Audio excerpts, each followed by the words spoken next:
true. then yeah, that High works. school all over again. High school all over again. You have that issue in high school as well? Yeah. Yeah. Yeah. Nice. Wait, sorry, I'm trying to figure some stuff out. I'm not. I just answered without thinking. That's okay. It's early. How long have you been live Yes. for? It's like 40 minutes or so. Oh, okay. I didn't know if you started your stream like super early. Nah, I kind of wanted to, but I got stuck playing Warcraft 3 versus Starcraft 2 with young Yakov. Is that good? I think Warcraft 3 is a little bit busted, to be honest. Yeah. Yeah, like the armor is too good, and like my units don't do any damage really. I see. That's an issue. I see. Yeah. I only just heard about this the other day. Yeah, I'm playing it tomorrow. So, and young Yakov as well. I think he's gonna beat me. I think he's gonna destroy me. Either way, enough of the chitter chatter here, Wardy. Yeah. Had enough of the yappering on. Time to get into the real reason we're talking to each other. Yes, StarCraft 2. Oh, look at this. Wardy, take it away. What is my man Skillous doing here? He is dropping down a gas first. You know what that means? It means the man is Tell not me. going to scout. He's not gonna scout. And he's going for a... You know, this has become really popular. I felt like this was correct for a long time already. And now everyone is doing it. The sad thing is that despite me feeling that this would be correct, I hadn't really started doing it myself, you know? The pylon gate cyber walls. It's something that Hero has been doing super consistently, and it allows you to get away with a single gate third base, which is extremely useful because you're not going to be oversaturated on your natural, you have faster pro production, all of that good stuff. So it's one of these recent, the recent things that have changed, or one of the recent things that I think Hero kind of introduced, and I think it's just better, to be honest. Like, there's really hardly any risk opening up a pylon in your wall. Low-level players will always say, oh, it's so vulnerable to Baneling Boss, but honestly, if you have an Oracle out and you're losing to Baneling Boss, you don't really deserve to play the game anyway. So it's completely fine. You know, that's also working as intended. Yeah. That's a very good point. It's an interesting one because I remember we always used to flame the pylon on the wall, right? Everyone was like, you idiot. But, yeah, we think it's good now? I mean, I never had any trouble with the pylon in the wall.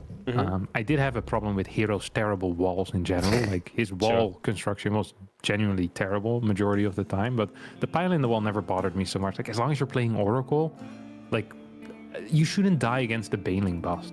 Like, really ever, to be quite honest. And if it's going to be like a late attack, you can always still reinforce the wall as well, like putting gateways behind it or in front of it and going like kind of wild there. But yeah, I don't know. I think this is it's just good. It's good to have, it's good to do. And Skillous is doing that because he's a smart freaking cookie. He's also going to have a fast Stargate here, of course, and he's going to be pumping out some oracles. Yeah, get some oracles out, get some Stargate play on the go. Just take control of this game and just play a fairly comfortable opening in the early stages. And yeah, very standard there. Is there anything you expect Solar to kind of bring out in terms of his ZVP? I mean, to me, Solar is always looking for the chance to attack early. You know, hit some green walk timing or, you know, drop a Lord play. I feel like Solar loves to put his games based around that, but he's also very good at just sort of getting past that and then into lurkers or so. Yeah, I feel like Solar... I think on a map like this, we're not going to be seeing any Queen walks, right? Like, by the time the Queens arrive, the Mothership is going to be out with 5 Tempests, so it's going to be too late. If we're going to see something aggressive, I'm feeling like maybe some Hydra Link Bane, although he hasn't been super keen on that. So most likely we're leaning heavily onto lurkers here. And we've seen drops in the past, we've seen loads of different executions. This is a really fast Twilight Council, by the way. Holy crap. That's the beauty of going for that gas first. You have it so fast, and despite this being a double Oracle opener, that Twilight Council went down at 253, which is an absolutely, 353, which is an absolutely mental timing for it. So this could go into Glaives, although I would have expected faster extra gateways in that case. It could also just go into really fast, there's no upgrade Blinkstalker attack. Well, the feeling's just hunting around trying to see they can get up too much, but you're right, that does set you up for that kind of just because you're so well set so quickly, there's always that chance to just turn on the aggression, right? And just say, hey, let's see if you can deal with this, because I've been a bit greedy in my execution. Gives me my timing a little bit better, a little bit faster. And that can always be a little bit more dangerous on the defensive side, as Solar currently struggling through a supply block. Protron on the way for him. And these Oracles continue to just push back a couple of Lings. Are going to escort some Adepts across the map, and we'll see if this Oracle Adept combo can find some early game damage. Yeah, I think he might be capable of getting some damage here. Lings are out of position after all. Who's now going to come back in? I would at least want to clear a tumor or two here. Like just at least drop a Revelation, knock down a little bit of that creep spread. Yeah, I mean, realistically, Fort Base is going to be taken at the 6 o'clock, right? Yeah. So if we clear some creep tumors there, then that gives us a possibility to hit harder with our Blink Stalker attack, which is already going to hit quite hard. This is off of 4 gateways, so it's just going to be 4 gates. Oh, what the hell? Did you just kill 8 workers? Is that all of that Oracle? That Oracle has 14 kills. Oh my god. They just kind of messed up, no? This kind of came out of nowhere. Yeah, he killed all the drones in the extractors, I think, and then 2 more that were just on the minerals nearby. Yeah. That's pretty impressive, and it's not supposed to happen. No. I mean, he really was finding nothing at all, and then Solar just has an absolute gaping hole of a defense right there. That is not supposed to happen. Very rarely happens at all. Like that, at least, right? I mean, usually you got to work a little bit for 8 workers. But, yeah, that was great for Skillous. So he's going to slow Solar down a little bit. He works on a melee upgrade, works on roach speed. And currently those Stalkers just hunting down some Zerglings on that top side as well. So chasing over there, still got Adepts on the bottom, also going to threaten a little bit. But you're going to try and do something, but not many more openings to be had just yet. Solar with the Infestation Pit already coming down. Yeah, fast Infestation Pit, +1 melee, roaches coming in as well. Question that I have is this really going to go into lurkers, or is it going to be like... I mean, there's no Baneling nest, right? So it can't really be Roachling Bane. So I reckon it's going to be lurkers, but there's not going to be any range upgrades anytime soon. Skillous, meanwhile, with the double forges. Very high-ish Stalker count. He's up to 16 already. Usually you see tosses kind of stop at like 12, or they play a lower gas style with a higher Stalker count. But seeing high gas, high Stalker count is kind of weird, because usually you actually want to transition into things like Storm or maybe faster air. Skillous is going to be moving out right now with these Stalkers. I wonder if he's going to be capable of doing anything, because it felt like he was trying to rush him out, but then he hasn't really dealt any damage with it quite yet. Yeah, the most he's really done is force a few Zerglings away as he steps forward now. We'll get a couple of creep tumors here with this Revelation, so it can delay some of the advancing creep. Start to set up his Stasis Ward retreat pathway as well. Another Roach. We'll think about whether it wants to jump onto these Stalkers here, which are going to get more powerful soon. Double upgrades coming in for them as we're going to run back for that Stasis Ward. Most of the Lings get caught in it, but enough power here to kind of shove Skillous away, even though he has quite a few Stalkers, doesn't find the moment to turn around and fight. It's going to be a bit more now, which is kind of nice for him as well, because the Lings are still caught, so you're not really wasting shots from Lings. You actually get rid of Roaches here, which is a little bit more expensive on the Zerg side. Yeah. Skillous is actually trading okay here with the 1-1 upgrades against the 0-0 Roaches. I think he ideally gets a little bit more done. Fleet Beacon is on the way behind this as well. He's just gonna go very high Stalker count with good upgrades, and then go into, I'm guessing, Tempest straight up? Unless he just goes for a Mothership for a while, and then just sits on the Mothership with the ground army. I also wouldn't mind that. Yeah, he's gonna just straight up rush out the Mothership. So 2-2 Stalkers with Mothership, and then his goal is to continuously trade. Like, I still really wouldn't mind getting a Templar Archives, throwing down some Stormers here, but I appreciate what Skillous is trying to do at least. 184 supply for Solar against the 150 of Skillous, and once Lurkers get into play, Skillous could be in a little bit of trouble, because he really has nothing to deal with Lurkers whatsoever. So he's kind of pushing to make sure that Solar can't morph high numbers of Lurkers, and so far it's been working. I think he's just forgotten Storm, because he's warped in High Templar and he's getting them to get energy. So I can only imagine that he seems to think that Storm is on the way, because yeah, he's just sat with High Templars that are not actually doing anything at all right now. So if you're waiting for Storm, and you go and cast Storm and it's not there, you are going to be in a lot of trouble because he's absolutely going to start building his composition around this. Yeah, the best thing that could happen for Skillous right now is Solar decides to attack a little bit early, or if these Templar decide to move on the map, then you see that you don't have the Storm. It's like, oh wait, I feel like I started it like a minute and a half ago. Okay, here we go. Now the Storms, they want to come in. It wouldn't surprise me if he starts it after this. He's like, okay, I want to start storming, but I can't. No, still doesn't start it. 2 more robots on the way, so his goal is to go into a heavy immortal count. 2-2 is about to finish up for him as well, but so will the seismic spines. And Solar is about to morph in about 10 lurkers or so, which could be a significant issue for Skillous. Yeah, I mean, more immortals would help there, but if those lurkers can get into a good position, it's going to really nullify what a lot of the Stalkers can do. Love this warp in though, because that's going to finally allow Skillous to maybe, you know, make Solo look back at home a little bit and actually pull back to his main base, whereas this has all been about this kind of bottom right area of the map. Now Solo has to pull back a little bit, Skillous takes some steps forward, still not realizing the lack of Storm. He's still yet to try and cast one, and he's in for a Rune Awakening probably about now, when surely at some point here he wants to have casted Storm. Yeah, like right now we would have wanted to cast it like 4 times already. I think, like here again on top of the Hydra. Okay, now we go. He's like, all right, that's the 3rd time it didn't work. It isn't in my mind anymore. I just don't have Storm. 11 workers are going down. Zealots are running absolutely everywhere. Skillous, despite the lack of Storm, is playing a phenomenal game so far and is in complete control here. Yeah, taking this position down here, that Warp Prism really opened up the game for him because it was a little bit stuck around this position now, but that Prism has allowed him to push a bit further forward, actually get some damage done, really make Solo work to stay in this. Even a couple Zealots on the left side putting that hatchery low. The Mothership does fall though as the Hydras get a grab there, and the Immortal just about surviving as it gets away. So that Mothership going down is costly. Big unit that you would have liked to have kept alive. Yeah, but at the same time, like if you look at this situation, it's going to be practically 4 base versus 4 base for now. Skillous has the ability to give up his forward fort if he really needs to, but his immortal count is pretty good. He's warping in 10 Templar at a time. Like he has 5 immortals, he's getting carriers, he's pumping more immortals. Once that immortal count gets to like 8, 9, 10, 11, unless there's like 30 lurkers out on the map, like you're not going to be capable of beating that. Right now we have 5 lurkers on the map. If the immortal count is bigger than the lurker count, that's usually a very bad sign for the Zerg player.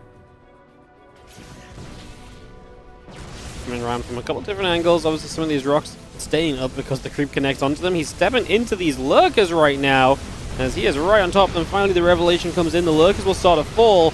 Apparently not getting too punished for it. We get to Storm as well. Both those Hydras and lurkers taking damage in the end, but we also lost quite a lot of the Protoss force here as the lurkers repositioning but slow to re-burrow. So a couple more went down. Now 1 only underground.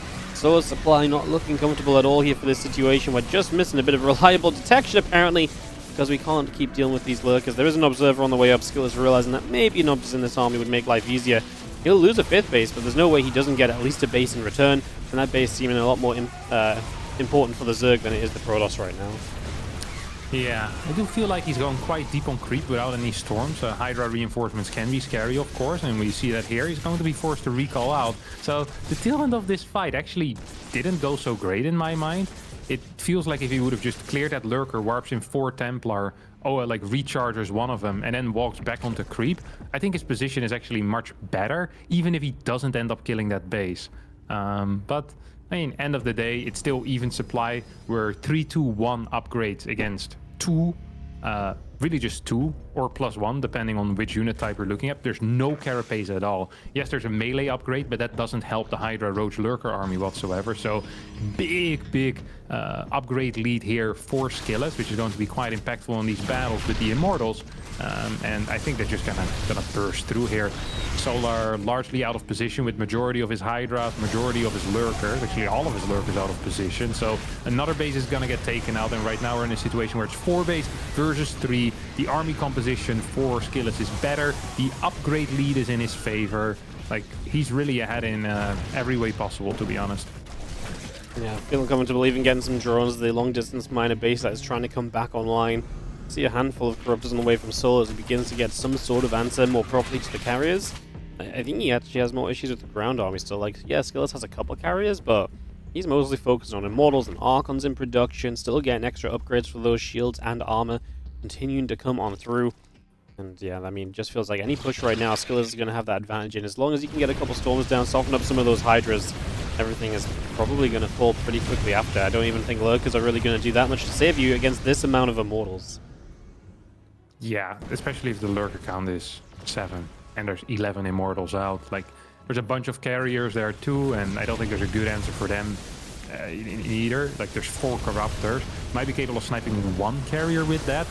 Lurker Hydra now moving in forward. Honestly, Solar doing a better job than I thought he would, but I just don't think the job is good enough here. Corruptors continue chasing this 1 carrier. I actually really do want to kill it. Might be capable of getting it, although the battery is very close by. Might just get the healing boost in time. Yeah, there we go. Carrier's gonna stay alive. We get a Stalker warp in here. The Corruptors will need to piss off for now. It's 166 applied to 145 Wardy. 2,700 minerals against 1,900 in the income tab. And is not looking great here for Solar. No, it is really not looking too good for him at all. His supply really does struggle, and we're really just a fight away from Skillous being able to close this one out. Just needs a good trade. And some Mortal Archon. He gathers up to the top. The lurkers are going to be there. Skillous sees what he's potentially fighting into. He's going to run back right now. A couple of Lings are going to go for the High Templars, and we will be forced to morph an Archon, so Storm might be lacking for a little bit still. But yeah, the Corruptors have to come back over to deal with that carrier, and even a couple of Stalkers are going to find their way behind a mineral line. Just Skillous again being annoying around the map. You do lose the carrier, but like we've kind of said, it's a lot about this kind of ground force as well. He's even got 2 more carriers that were in production. He's actually going to cancel those into Tempest. Yeah, I think it's a good call. The only way you're losing is against a straight-up lurker push, so having a couple attempts is very helpful. This is actually kind of a strong position here for Solar, by the way, who managed to maneuver into here. I'm not sure if it's going to be good enough. I actually don't think it's going to be good enough. This is a really nice setup out of Skillous as well. It's going to come in from 2 sides, really neat concave, and is hardly going to lose anything. Just blast this position with a superior upgrade and a superior army comp. GG gets called. Solar's down 1-0 here after the Amygdala game. Thoughts, Marty? Just felt as though Skillous did a good job of just hanging on in there to get to the point he felt comfortable in, right? And I think especially once he started using that prism, it felt pretty back and forth on that bottom right side, and then the prism came in, and from there, it just didn't feel like Solo was able to really kind of stand up again, right? Like he really struggled from that point. Yeah, he was sitting down. Sitting down. Absolutely. What do you think Solo needs to change going into the next game? Like, where did this go truly wrong for him? You need to have a better, like, you know what I mean? Like, does he need to have like a better setup? Does he need to be a bit more aggressive? Does he just need to transition faster? Does he need to transition faster?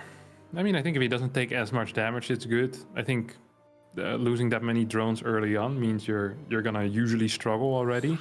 It also felt like his tech into lurkers wasn't as fast as you would want to if you are skipping gas units primarily in the early game, right? Very heavy link style focus.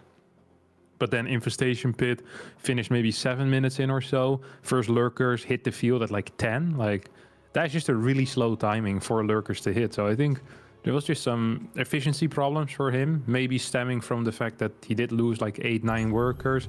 Was maybe a bit confused by the high stalker count, but yeah, it just didn't feel like he played super tight, if I'm being real honest. And yeah, that's the way of the world, man. This is what happens if you play against someone that's playing double forge. Zealots get into your base, and you have +1 links dealing with that. You're down like freaking 4 upgrades or something. But yeah, the double forge is becoming quite popular again, right? I've seen quite a few pros players really kind of enjoying that. That's good. What do you want me to say?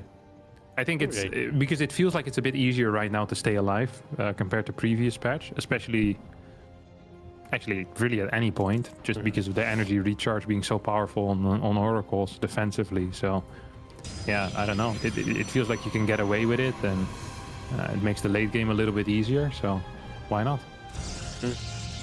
Fair enough. That ability to be a bit greedy as a Protoss definitely helping them. Pros having some good results in PvZ lately. Nice to see. Are you balanced, Wiley? No, I'm saying it's nice to see pros having some good PvZ results. Like, I feel like we've always seen pros have good PvZ results, though, no? No? Has there really ever been a time where Protoss wasn't having good PvZ results over the past 2 years? Yeah, I think so. Yeah? Well, I'd say they're having a better set of PvZ results right now than they have over the past few years. Which is good because, you know, I feel like when Zergs do play pros, they actually win a lot. That's true. They did. That's true. Nice. I don't know. I feel like right now, those are pretty powerful against Zerg. Yeah, no, they're very powerful against it. Maybe a little too powerful, Wardy. You think? Yeah, I think it's a little too powerful. Mm. Maybe But Zerg maybe are just it's still good adapting. for TOS to be powerful rather than be too weak. Because then you can make Zerg more powerful. Like, give the Baneling maybe a boost or something. Yeah, You know? yeah. It's been a while. It's time to bring it back, maybe. Mm. Just rebuff the Zerg. When was the Rebuff last the time we Zerg. really buffed Zerg? It's been a while. Yeah, I can't remember. Mm. Remember It's been a while. Remember when the patch came out and everyone said that pros had been nerfed again? That's good. Yeah, well, you don't listen to the masses. Why do you listen to the experts? What did the experts say? And I don't mean the boys on Reddit, you know, the real experts. I just needed some confirmation. I wasn't sure. Yeah.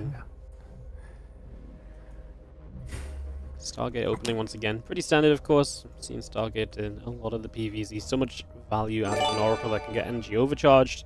There's a lot you can do from that, so yeah. I'm having the Stargate coming online. Skillous look for some damage, and he didn't really find a lot early last game until suddenly he just zapped down 8 workers. That really came out of nowhere. So if Solo can find a similar level of defense and then maintain that defense, should be off to a good start, but that's obviously the challenge of these upcoming few moments. Yeah, it's one of the things in the early game in PvZ is that it really feels difficult sometimes to deal with damage when you're playing against a high-level Zerg player.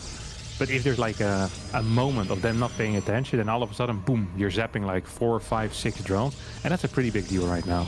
Actually, it's always been a big deal, and it remains a big deal. Like, especially because Protoss players, I think, have started building less oracles and thus have slightly tighter timings as follow-ups. So before, what would happen a lot of the time is that you'd see Protoss players with like the triple oracle, and then, you know, they kind of mess around with like 6 adepts as well, and then they'll go into blink at some point. But nowadays it really feels like that Protoss players, they go for like 2 oracles because they know the 3rd oracle won't do anything.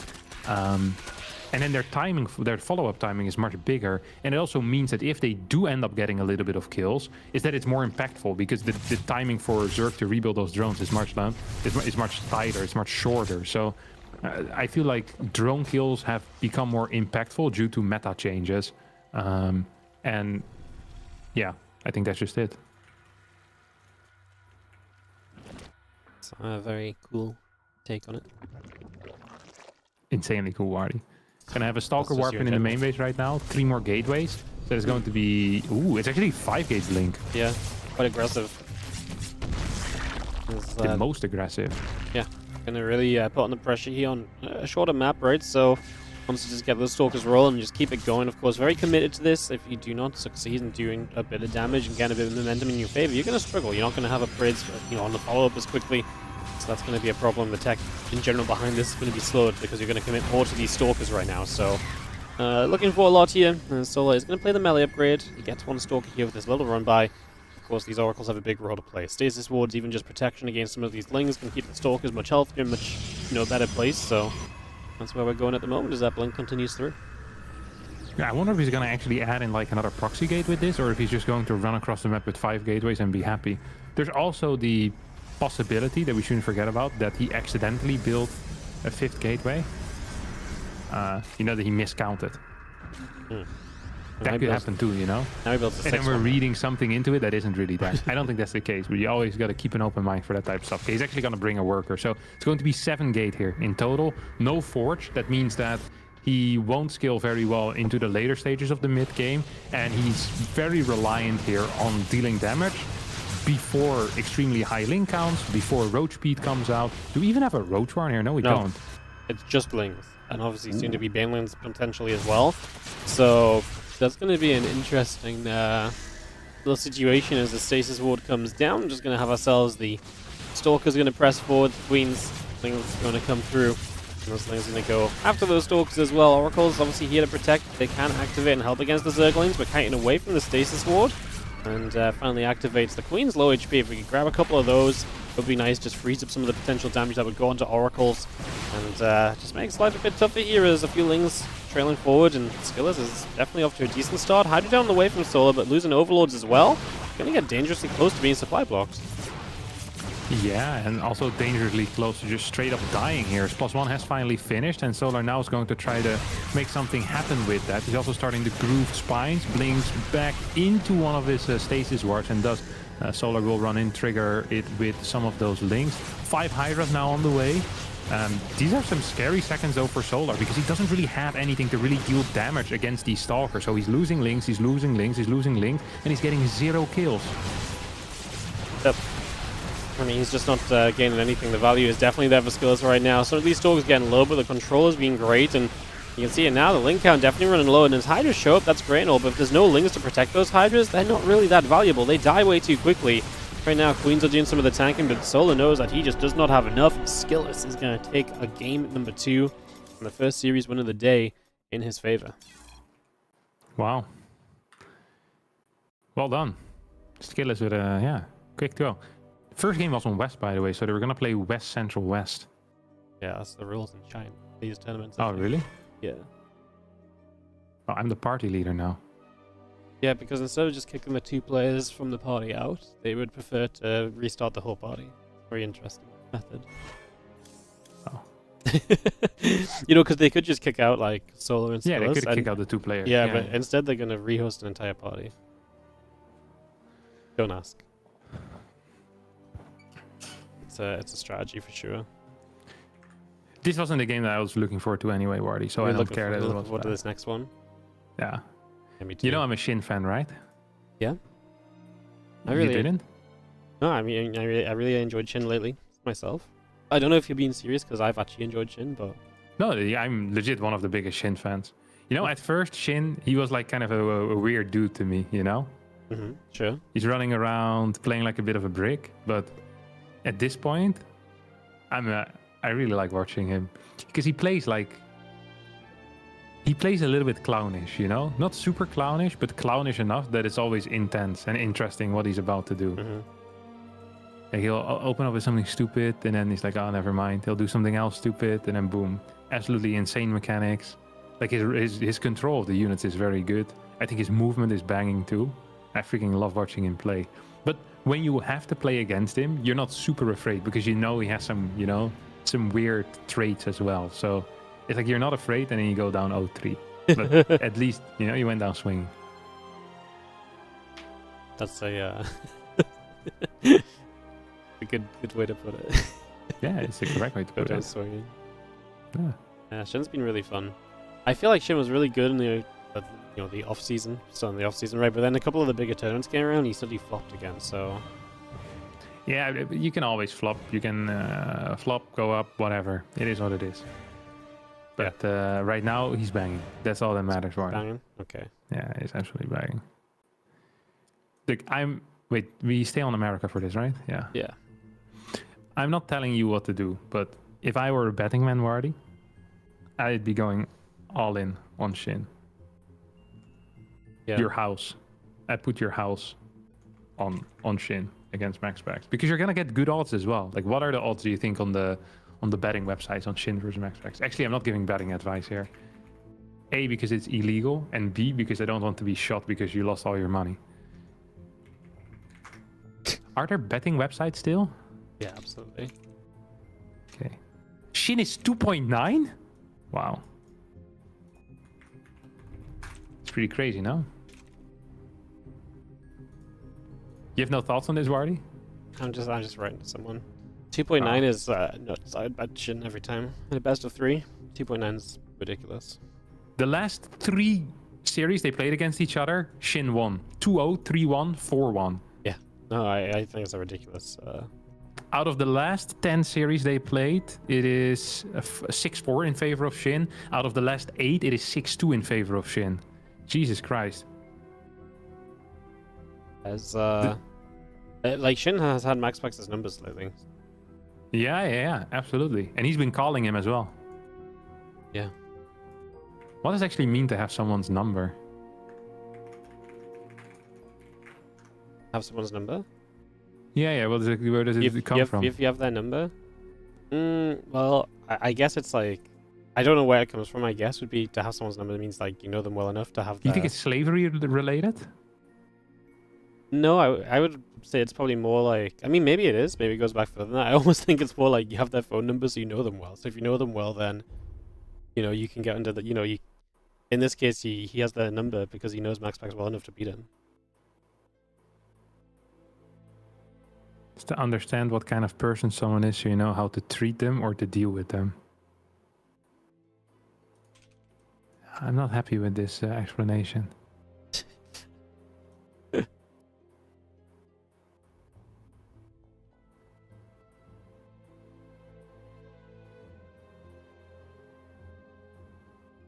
No, I can't find anything.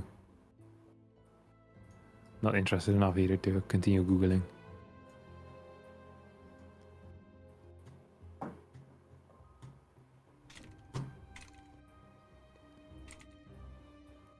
Are any of the series after the patch? All of them were after the patch that I discussed. Yeah, they've all been when was the recently. patch? Oh, like start of December? No, mid-November I think it was. Well, we played No? PTR for ages as well, though. Ah, But I actually think it went live start of December. really that Because recent? it took ages until... When was Home Story Cup? Oh no, it went live just before Home Story Cup, and it was bugged, and that was like very end of November. So yeah, late November. Yeah. So yeah, most of the tournaments were played end of November. Yeah, just end of November, mid to end of November, and then after. The last time they played is 2 weeks ago, though, so Maxpax might have significantly improved since then. I feel like it's more likely that Shin dropped off since they last played. Oh yeah, Shin destroyed him in that. I casted that. I was gonna say. Yeah, You think he has dropped off, Shin? Well, you know what? In that OSC one, Shin kind of beat him a couple times, and I felt like Maxpax kind of gave up. Because also Oh, really? that was not a 1-4, that was a 4-0. Maxpax started with a 1-0 advantage. Ah. Unless did Maxpax win one map, and that's just how it's kind of looking like too. It's definitely started with a 1-0 advantage. Maybe Maxpax did take one map, but like he basically like 6-gate glaved like a ton of times in a row. Yeah, he has these weird phases sometimes. Once he gets like hopeless, then he starts playing some real desperate stuff. Yeah, but in the Christmas Day games, Maxpax I feel like played some very good games, but Shin just outplayed him. That was a much better series. There's like a bunch of like 20-minute games that Shin just really traded very well and stuff. It's cool. Anyways, let's see how it looks today. Maxpax maybe has had some time to figure out what the heck he's losing to Shin for. He's gonna win, I can feel it. Yeah. We'll find out. Going into ley lines. This has to be my favorite map. I love this map. I really think it's finally a map that has like a ton of bases that feels fun. Yeah, I I think feel so like too. people have really struggled to make maps with lots of bases that are fun. And this map actually really does it. Yeah, this is the first map that managed to create a bleh. Let me just attempt the sentence again, okay? Sure. You go well. I'll pretend I didn't hear it the first time. Yeah. This is the first map where you can go into a scenario where it's pretty much split map, yet it is still fairly action-packed. Yes. Like, it is possible to go into very boring games as well. I'm sure Spirit could manage, but at the same time, there's enough options to take your opponent's bases most of the time. I wish that the very edge bases were a bit further in the corner still, you know? I think this is one of the concepts that I've been talking about a lot, is the concept of truly neutral bases, you know? For whatever reason, very often, even these neutral bases, like these middle bases, they don't feel so neutral, you know? If you expand towards them, they still have a possibility. But if you have truly neutral bases, far away from all the action, then that pretty much forces the camper to actually start doing something.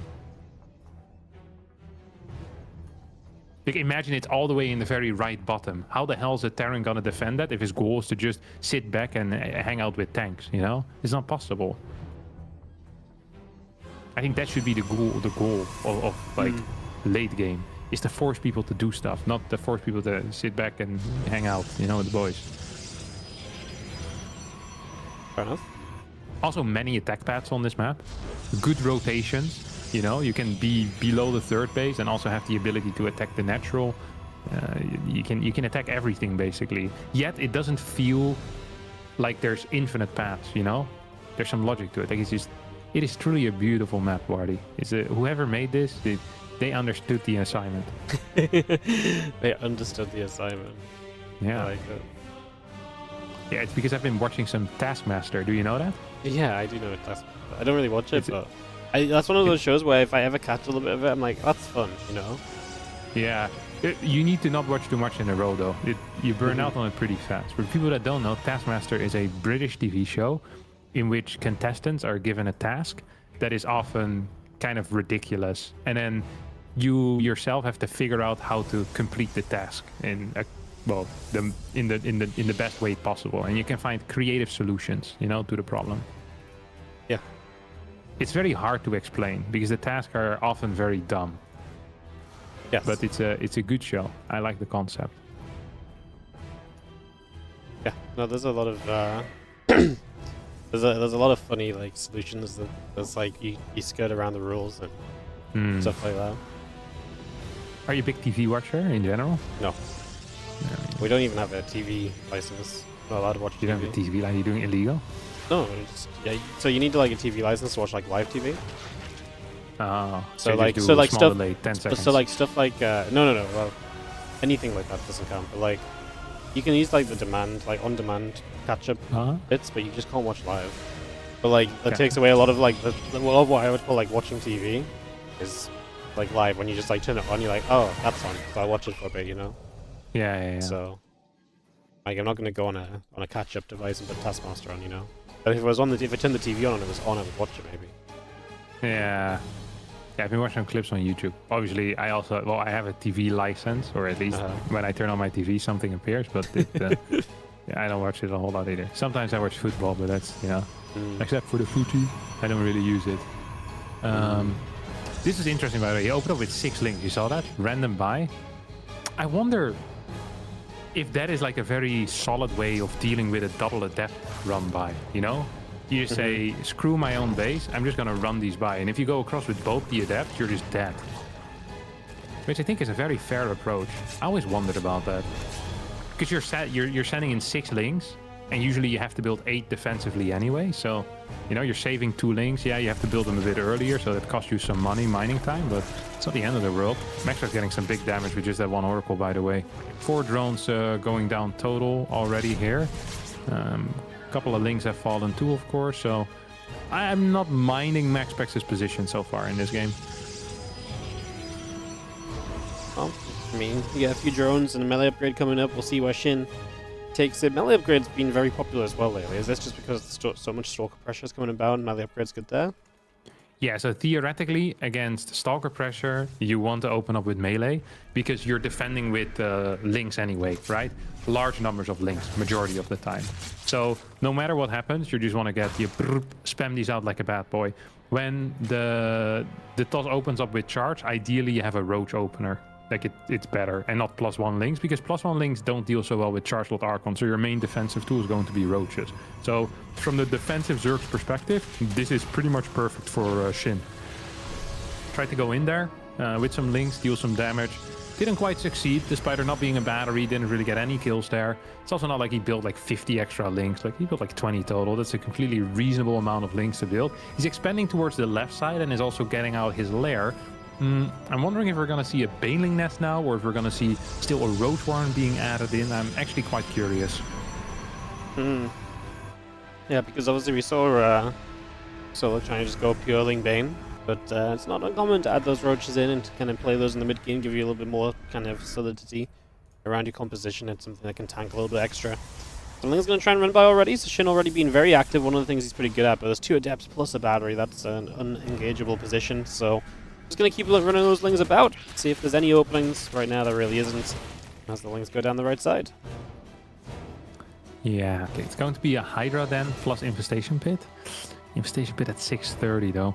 This is one of the reasons why I'm not as big a fan of like the melee build sometimes, is that your lair is so delayed that even if you pretty much instantly start an Infestation Pit, it still feels like you're getting to those lurkers kinda slowly. But then again, having +1 melee is such a big deal. As we're seeing some actually pretty major trades here. I think this was very favorable for Maxpax. Yeah, got a lot of lings and did not really lose anything. I mean, he hasn't lost anything all game. He is deathless so far, so no losses maybe now. The lings can find something, but still no. And Maxpax is going to keep pushing forward, knocking down creep tumors. Stasis ward's coming up. Shin trying to make that dive towards the lurkers in a hive, but the foreseeable future does not look pretty for Shin. He's got to start finding something here soon. Lings still threatening on the other side, but they have yet to find any good commitment. I think just by being there, though, he's kind of stopping this Stalker pressure, because the problem with Stalker pressures is that it's really hard to reinforce. You don't have a Prism yet, and unless you have like a proxy gateway, which makes it more all-in, it's just almost impossible to reinforce. So just having the links behind that Stalker army kind of forces them to go back to kind of get the reinforcements, which means you don't have continuous pressure on your opponent, or it means you're not getting any reinforcements to your position, and then eventually you're just gonna, you're just gonna get pushed over by the Ling Hydra or whatever it is that Shin decides to defend with. Shin actually, I think, did a very reasonable job here. It's going to hit Hive at maybe, was that like 815, 820, can start the seismic spines instantly. We're still looking at like a 930 or so lurker push if he wants to go with seismic spines. He's already actually morphing lurkers here, so that is somewhat interesting to me. 9 lurkers coming through, seismic spines on the way, muscle augments coming about, +1 missiles building as well. Stalker's just going to get here, Zerglings are going to try and fight.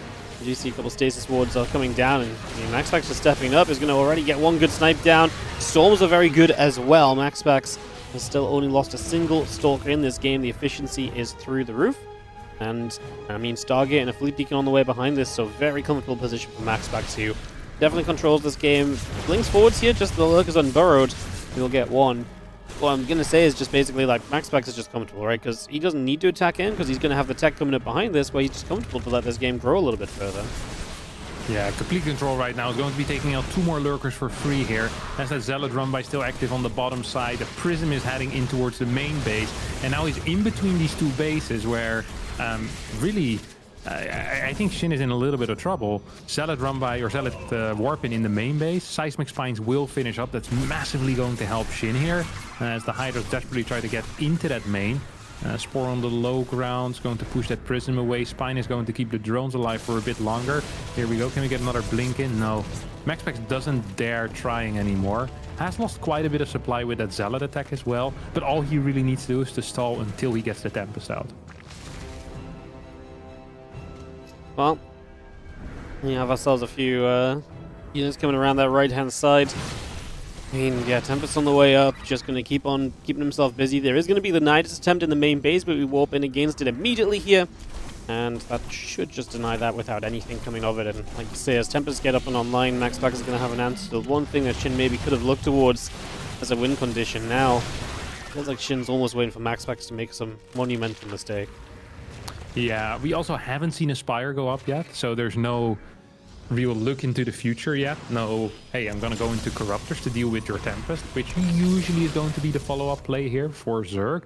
Problem is that Shin has just been working off those 8 gases, and to really efficiently go into like Lurker Corruptor, 10 gases is what we're looking at most of the time. Lings here are gonna get taken out. Hydras are trying to fight, but all of this is off creep and without serious Lurker support.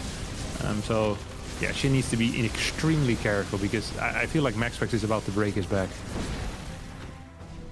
Yeah, it's, I mean, you're down 30 supplies as Zerg. It's just really not a pretty situation. Nothing is been able to go your way so far. Maxpax controlled this situation extremely well and has played a pretty beautiful game start to, well, I say finish, but yeah, pretty much finished right now. If he just keeps on attacking, it's going to be tough for Shin.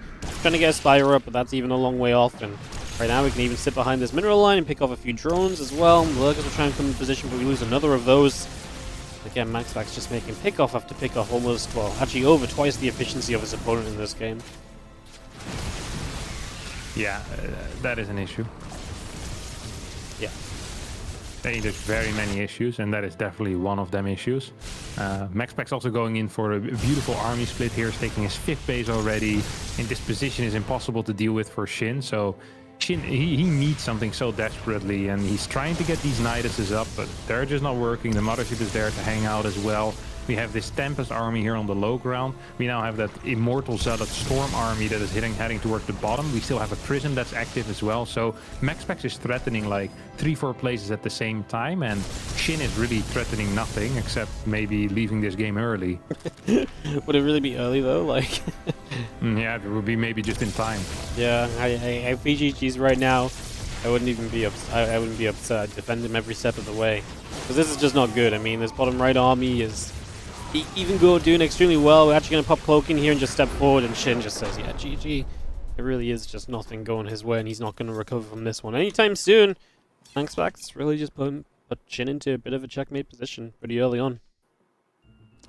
Yes. Ooh. Ooh. That sucked for Shin. Yeah, that was not the Shin display you were looking for today, was it? No, I was looking for something more spicy, if I'm being real honest. I was looking for something more spicy. We didn't get it. Did not get that spicy payout there. Maybe next game, though. Yeah, there's always next game. It would be kind of sad as well if we get 2 mirrors after this. Yeah, that is the downside of starting off without the mirrors. Although, yeah. I mean, it's better to have the chance of not having mirrors. Yeah, you know? we could have had... we could have... I mean, 4 PVZs can also be kind of bad. Would it? Some people would say so, yeah. Maybe. It's always nice to have some variety. Yeah, even if it's mirror. I don't disagree. Also, I mean, I also like viewers. I also don't like mirror matchups. Yeah, I'm not a huge fan of it. 2.9 doesn't seem so good for Shin anymore. Someone bet their house on Shin per Harstem's recommendation. Now I'm homeless. Could have had 2.9 houses instead. Here we are. Oh, man. Could have had 2.9 houses, yeah. But it's still possible. Right now, El Dorado. Last map was on West, though, so that doesn't bode very well. I don't know. I stopped believing in the servers. There's so many games where everyone just wins on their opponent's server pick anyway. Yeah, I mean, it's not impossible, but it's like, percentage-wise, it's a disadvantage. Trying to give some hope for the guys, you know. Yeah, I mean, I think there's other things that are a bigger deal, but we shouldn't lie to the audience just because you're artificially trying to inflate the hype here, Wardy. Like that's all I'm good for, though. Artificially inflating the hype. That's the thing. If you artificially inflate the hype, then how do you do it when there's real hype? You know, how do you differentiate between the things? Well, people can just tell they're match excited. The other times were lies. But now, for real. Yeah, something like that. Seems good to me. So Maxpax in the bottom right, and Shin's in the bottom left. Obviously expecting Maxpax to open Stargate again, and we'll see what he goes from there. Obviously, this map has so many different ways to play out because of you can expand through the top, you can expand through the bottom. It plays differently if both decide to go the same direction. Is there like a pathway you'd prefer to see for either of these players? Like, do you think Shin wants to play like same side of the map? I mean, I'd imagine that's more what a Protoss would like to do. Is this Protoss reacting to where the Zerg expands? How does it work? How does it work? It's a very good question, actually, Wardy. I don't know how it works. Well, what do you do? Well, I don't know. I try to avoid the Zerg as much as possible and then go for late games. So you would kind of expand away from the Zerg. Yeah. Okay. Well, unless I get to take the bottom for free and they're taking the top, then I don't mind the bottom. Yeah. But I guess that's also away from the Zerg. Yeah, but that's away from the Zerg, right? Like, but I also don't mind the mirror on top. Yeah, I just don't want to be bottom, basically. Well, because bottom's aggression, and top is... Yeah, top is kind of fine, honestly. Ideally, the Zerg just doesn't get the bottom, now that I think about it. Like, in my perfect world. I don't like it when they have the bottom. I think Shin, whenever he plays this map, now correct me if I'm wrong, he always takes the gold as the third, right? Gold is the third. Yeah, I'd say that's pretty common from him. I remember him doing that quite a bit. It felt strong as well. But then you also have to deal with the fact that, you know, they can attack you from the back. If you're comfortable in that, then you have a gold base, so... Yeah, that's good news usually.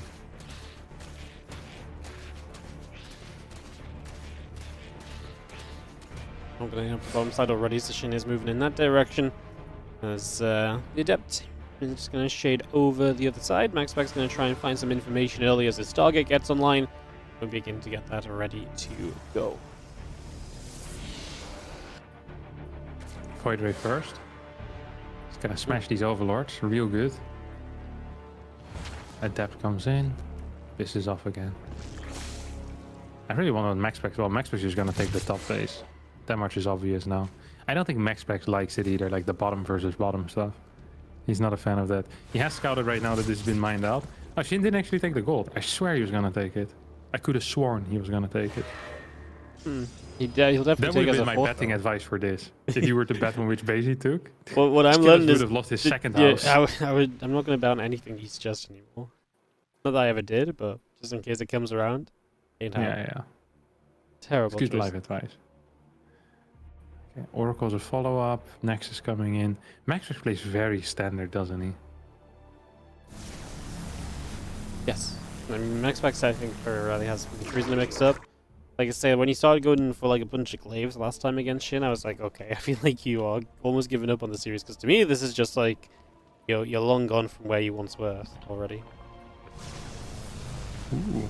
If this second Overlord goes down, that's actually kind of a big deal. Because there's also still 2 Overlords out on the map that Maxpax can kill. And I think he just spotted one with the Oracle. There's one in his main base too. Dude, if you lose 4 Overlords in the first 5 minutes of the game, that is not good news. Yeah. It's going to be very rough for you. That's why that counts on Forge. Just going to build up from Maxpax, Nexus on the way. And yeah, we're already 2 Overlords down, and obviously Overlord 3's in the main base, Overlord 4's on the bottom. The Forger is going hunting. This is a bad look. 3 workers also, yeah, have gone down. It's gonna be double Stargate units. You think he remembered about that other Void Ray that he saw? Or the other Overlord that he saw? I think so, right? Maxpax's pretty smart. He's gonna go there. I can smell it. He's gonna... No, he's not. He's not going there. Lucky Shin. Turns Fort out- base might get wow. cancelled though. Yeah, that's a very forward forward to take.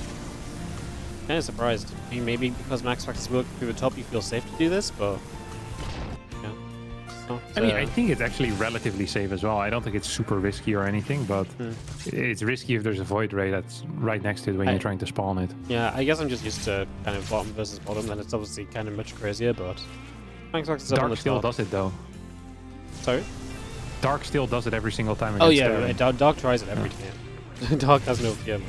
He takes like all the gold bases and then he'll take the Terrans as well. He's like, phew. Yeah. Like tanks from the natural shooting at your drones. Like, I don't really care.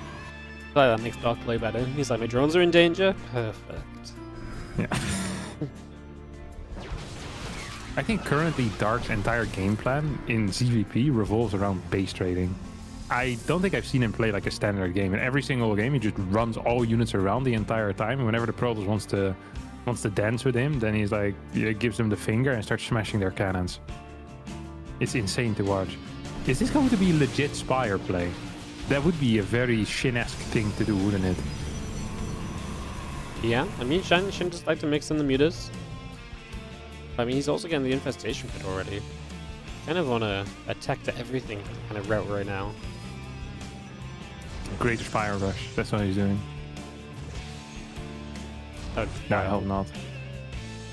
Great Okay, there's no +1 on the lanes. He has a lot of freaking cash in the bank. Like, really a lot of cash in the bank. He needs to somehow defend his gold base as well, which was something that I think he temporarily forgot about. Yeah. You really need, like he's now throwing down a Hydra then. Just... This is really awkward, dude. Yeah, hydrogen coming through. And like so he's just gonna build 7 meters, then switch hard into Roach Hydra and basically, I guess, hope that you overcommit to the muta defense and then just that the Roach Hydra overwhelms. Because like you're just building so much of everything, like it's so hard to be committed into something in a solid manner here at all.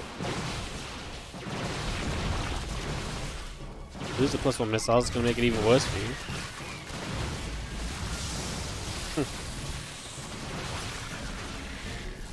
It's gonna manage to at least push it back temporarily. Mutas are gonna clear the void ray up top or up the bottom here. A small link run by. There's no spore yet over on the fort base either, by the way. Actually, is being rebuilt. I mean, Shin managed to get up to 80 drones, has a gold base, is building hydras. Like, in a weird kind of way, it might not even be that bad. Like, the fort base for Maxpax is also really freaking slow. He has like no immortals out. He's going up to freaking 10 gateways or something. Like, it's not like you're gonna struggle massively against Stalker, Zealot, Storm. Like, it is either the Tempest or it's going to be the Immortals that ruin your life as the Lurker player, right? And his hive timing is actually still really freaking sick. Yeah. Well, like, if you compare this to the Solar games, for example, Solar was down like in supply at this point every single time, and Shin is up in workers. He's gonna have +1 range. It's not the greatest thing in the world. He has the Mutas that can deal some damage. Now gonna try to take out the Templar Archives. This is legitimately the craziest play I've seen in my life. I can't believe he actually committed to the Templar. I thought it was a misclick. I believe. He had 5 Mutas, Wardy, and there's like 35 Stalkers on the map. I say he believed. He just really believed. But believed that Maxpax had like a heart attack or something and wouldn't touch the keyboard for a while. That's an insane play. He could have killed 4 workers there. Now Maxpax has those 4 extra workers. Huge mistake. Game-ending stuff right there. Seismic Spine is halfway done. We have a lot of cash in. I don't understand why this looks so fine for Maxpax or for Shin. I just don't get it. I'm with you, because I really felt as though we just didn't do enough with the mutas to really justify them at all. And yeah, they kind of keep moving around. I mean, loses a couple of lurkers here already. These days were pretty sizable. Plus, the Zealots and the Natural doing a lot right now. Actually, very nearly getting the lurkers. Gets 1 out of 2. Going to re-cancel the +1 missile upgrade as well, by the way. So that's still not allowed. And that's got to be an issue as we continue through this year. As Maxpax now works his way to the bottom side of the map. And is going to start hitting this gold base. But Shin has been pretty safe until now. Got Storm available still, so we can hit the Lings, hit the Roaches, the Lurker, again, not burrowed, so that goes down.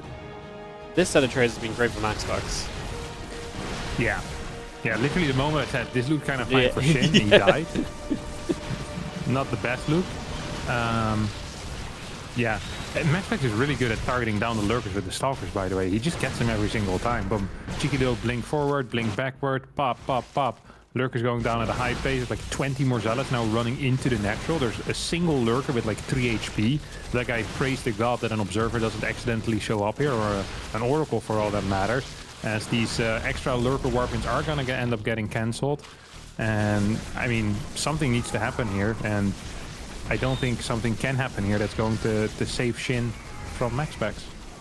The Zealots get back onto this hatchery, and they will finish that up. So hatchery goes down. The Roach Hydra going to get across. A couple more Zealots going down too, clearing that out. But Shin's supply obviously not great. Work count down. Upgrades non-existent because he lost the Evo Chamber multiple times at this point as well. Oh yeah, he doesn't even have +1. No, yeah, he got cancelled the second time. So yeah, he's in trouble, man. That is very sad. That's actually very sad for him. I can't believe that Max managed to just kind of kill him. That was pretty impressive. It was a gnarly position for Shin to be in, like they're in the middle. And it felt like half of his army was caught in stasis as well. But I really believed he was up like 40 supply. He had 5 Lurkers out already. Seismic Spines was fast. There were no Immortals and there was no Tempest. Like, if the Lurkers ever go across the map, you're losing a base, guaranteed. But he didn't get across the map. Maxpax was the one that got across the map. And that's going to be it for this series. Wow. Jeez, Maxpax taking out Shin. Looking good as well. I mean, the first game was dominant. Second game, Shin looked a little bit better, but didn't matter. Yeah, it's crazy. Yeah, very crazy. Alright. GG. I think they do winners match first, so I think we go to Europe. You go to Europe? I think. Not sure. I don't remember what we did last week. What do you think about Skillous versus... Maxpax? Yeah. I don't want to predict PvP anymore. I don't really know it in this patch still. Still think it's a little bit too up in the air. I think Skillous can absolutely be Maxpax right now. Really? Last Yeah. 5 times they played, Skillous won once. That's actually impressive. No, I think Maxpax is my favorite, but I think Skillous can win. You know. So We're going to Europe, you said, right? I'm going to Europe. I'll let you know if everyone else is here. Yeah, I'm not leaving America until I have confirmation where Well, to it's go. definitely not on America. Yeah, I don't care. I'm I just staying got here. I I just got Authenticator locked on Europe as well, though. Oh, really? Yeah.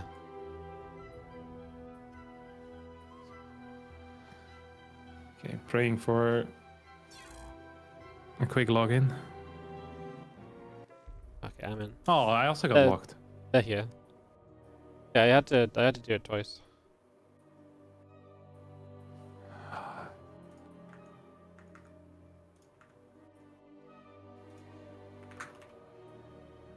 I freaking hate this so much, dude. It's annoying, right? I never got locked out of Europe before. This is the first. Yeah. It's bad. It's I don't know what's happened, but it's gone worse than ever before. Okay, I'm on. Good job. Everyone else is here, so. I think In the we're lobby good. already? No, just on Europe. Oh, thank God. Okay, alright, good then. Yeah, okay, we're good. We're safe. We're extremely safe. Nice. Are you looking forward to the Pokemon tournament this weekend, Wardy? Yes, very much so. You've been practicing off stream? I'm not well prepared in terms of playing. I'm hoping to get carried by my deck. My only That's how all great competitors do it. Yeah, You know, pretty that's much. what Roger Federer always said Yeah. before his tennis matches I as well. hope my racket carries me. I hope my record is in good shape because God knows I haven't been doing anything myself. Yeah. Yeah, One I of just the classic Roger Federer quotes. well, my saving grace is that I was pretty good with this deck like 4 months ago. So Okay, yeah. Yeah, That's- Roger Federer also used to be pretty good at tennis. So yeah, right, exactly. Yeah, you and him are very similar. I'm following after the greats. You know what they say. I'll be happy if I win 2 matches.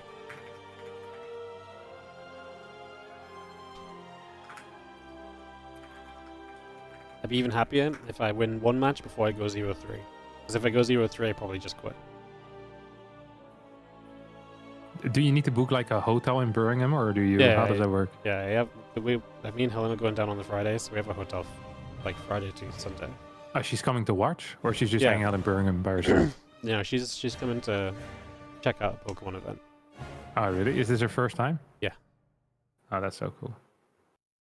Has she never watched you destroy the local circuit? No, she has better things to do on a Wednesday evening than coming to sit in a little card shop.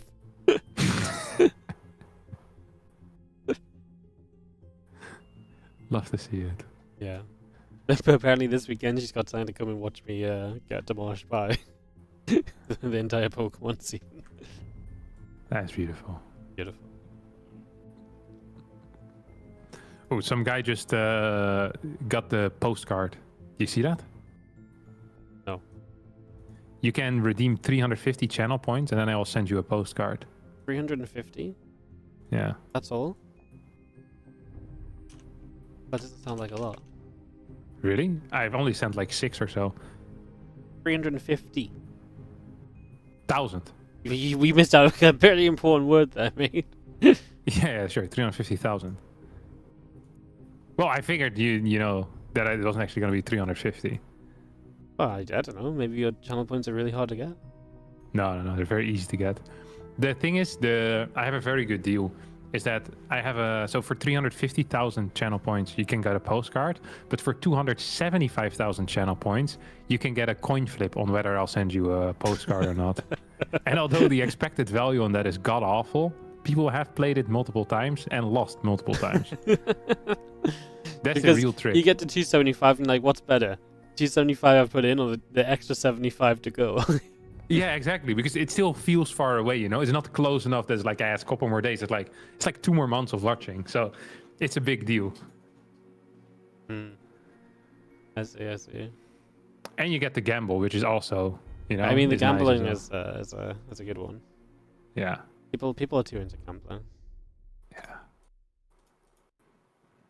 What sort of deck am I playing? I'm playing, well, Do you mean like what actual kind of deck or what deck? Like, No, what kind of deck? well, it's kind of an interesting one because it kind of like it's got a little bit of control to it, but it can also just hit very hard with very cheap units. Basically. Hard hitting control deck? Yeah, like it can control. It can play kind of slow, and then it can trade Mm. very efficiently because you can hit like you can one hit KO like 2 prize Pokemon with 1 prize Pokemon. Wow, that's crazy. Yeah. I never So- played Pokemon in my life. Actually, I remember we once tried playing Pokemon, but it's very complicated. Now you have to give them energy cards and stuff. You do have to attach energy cards, yes. Yeah. We were like 6. The only thing we did with Pokemon cards is, you know, when you toss them close to the wall.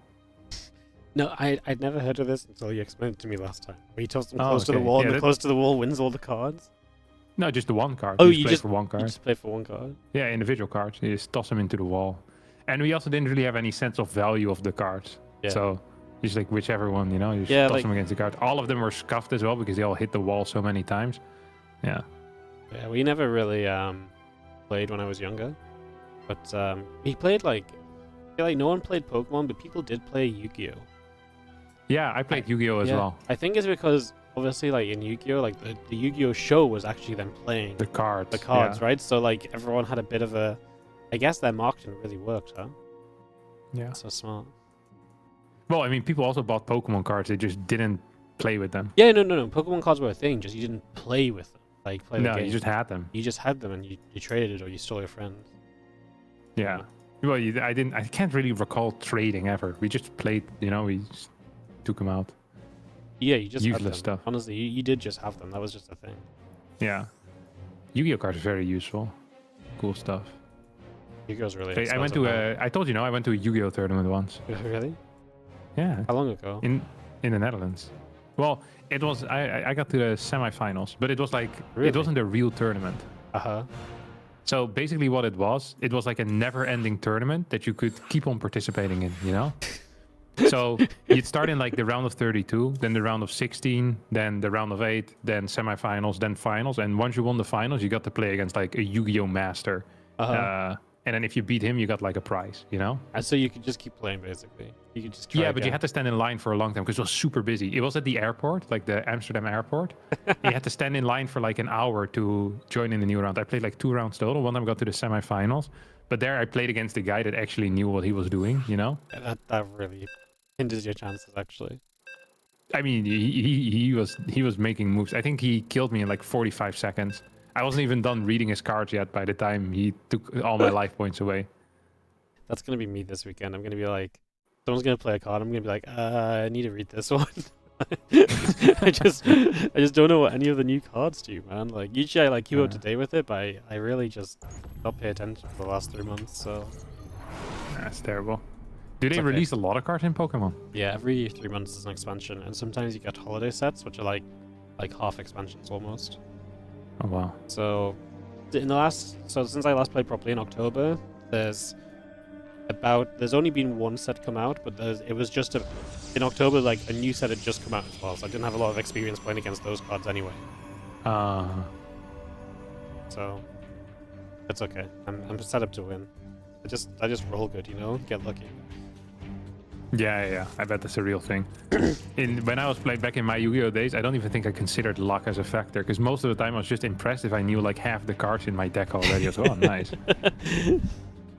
Yeah. It's really Well, cool. this time last year I went a little bit underprepared as well, and I made day 2, so I reckon it's Okay, a that's sick. strategy. That's lovely. Yeah. All right. PvP. This is your realm of speciality.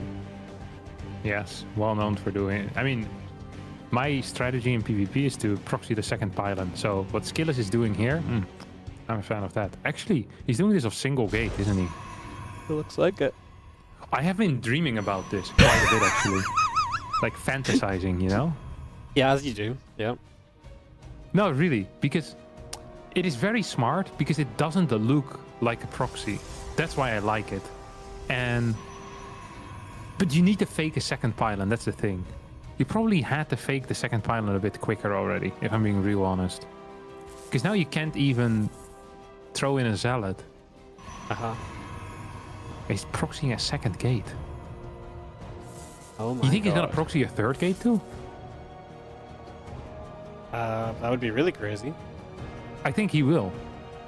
Just full send 3 gate all in.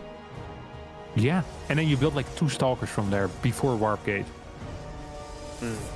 There's Robo. Okay, he's playing. He's playing on a different level right now. Maxpax is looking to scout it. The Zelt's coming over. I think it's irrelevant because Doesn't look at what he did. He walled in his own pylon.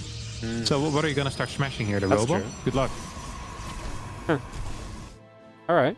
So you guarantee to get this. This is foolproof. This is a well-prepared strategy by Skillous. He set thinking, you know. And this is what he came up with. I think that's the scariest thing to see of your Maxpax, because Maxpax is doing exactly what Maxpax always does, right? This is the same. So Skillous should have completely prepared for this scenario. He knew that this was going to happen. He's actually going to lose his Robo if he ain't careful. But he is careful. He has a couple of Stalkers coming out. He'll be fine. So he's completely prepared. If I'm Maxpax, I'm pooping my pants. Because this is someone that has definitely prepared something special. And Maxpax is just playing as Maxpax does. So he should be afraid. He should be afraid. Well, 2 Stalkers show up into the natural, and he'll start to ping away the battery. Stalking the Zealot. Just going to get turned around. The Oracle comes over and is going to go after those couple of Stalkers. The Stalker's going to start taking some damage. Obviously, if you start losing Stalkers here, Skillous is not so pretty. Some damage on the Oracle, but not too much. And just see our Void Ray and the Warp Gate continuing to move over. Yeah. Skillous here is going for the 2 Stalker warp in at home approach to things. He's going to have 4 Stalkers aggressively as well. So it's going to be 4 Stalkers or 3 Stalkers aggressively. Now 4 Stalkers aggressively versus Void Ray, Stalker, Stalker, Zealot. He's going to continue with triple Stalker warp-ins as well, which should be good. We'll leave the main base as the Void Ray pops out.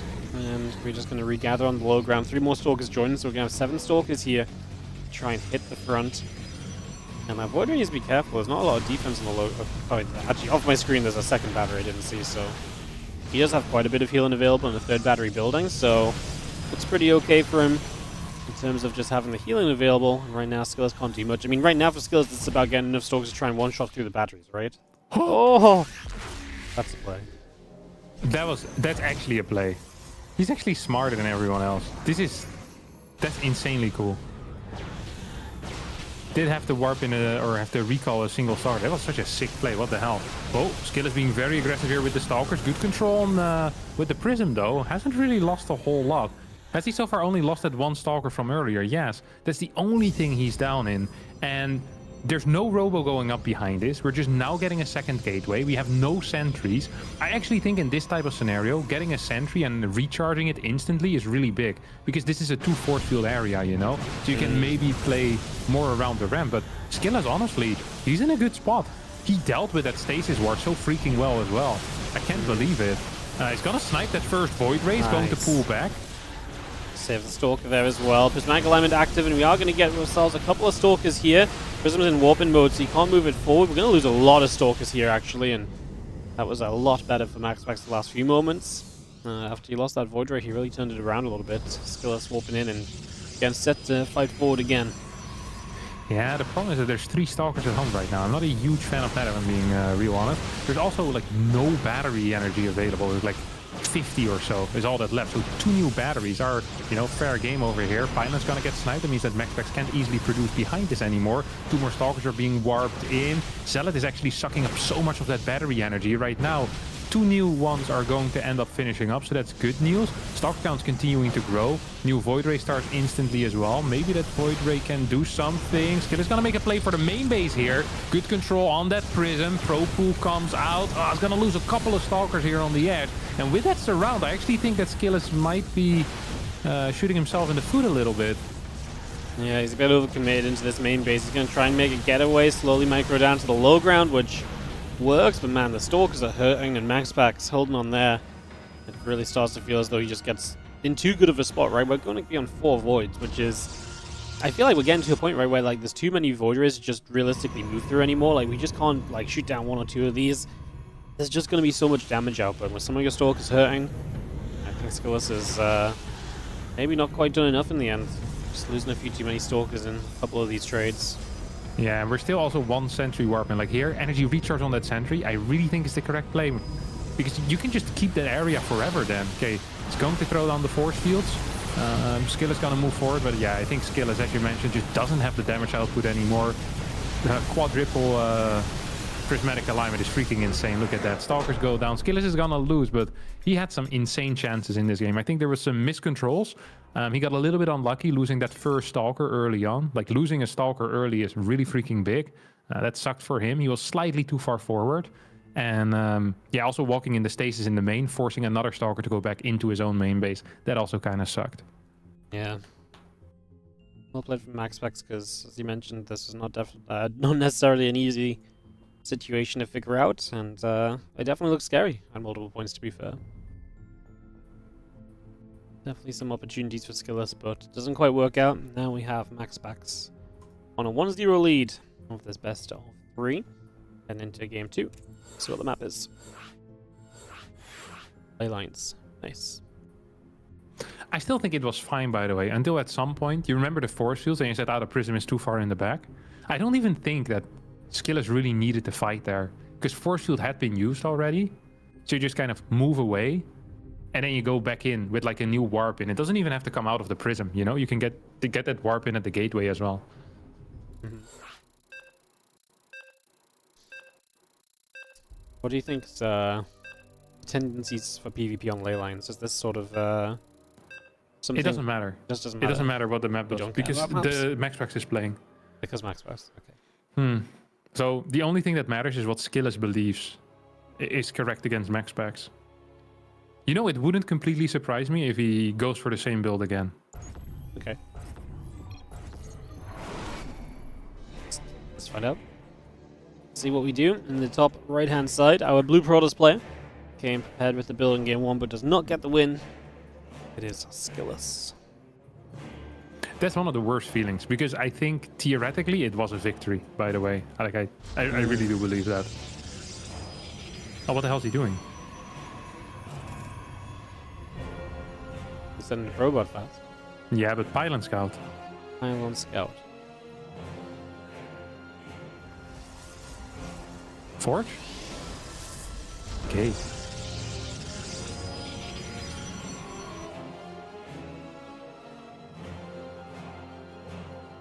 Now he's just going to put Pylon down. He didn't do it like this last time, right? No, he did like Gate Scout, I think, because his gate was super late. This is weird again. Oh! I think what he has is like 3 different builds, maybe? Or maybe he just likes sending out his probe early. Because he's not actually building a pylon here. Quite yet. He could do the same thing. It's also possible he has like 3 different builds with the exact same opener. Okay. Yeah, and just does like a different one each time or adapts. Yeah. Makes it difficult for Maxpax to figure out what's coming next. Yeah. Maxpax is playing safe anyway, though, so build order-wise it doesn't matter much for Max. Like, he's going to be... He always does it. He always gets a Zealot these days. Like, you remember the golden days when Maxpax would sometime open with Nexus before core, single gas? He doesn't do that no more. Not on maps without a ramp. He always gets the Zealot. Always gets the Zealot, because he needs it to scout for proxies. Guaranteed. So that's what he's going to be doing. I actually think Skillous is just opening the exact same thing here. Yeah. Alright. Gateway, Robo, the pylon is walled in again. So that pylon cannot be challenged. And Maxpax goes to the Stargate, which is what we expect of him. There's the additional gateway, and yes, Skillous is just going to send it a second time.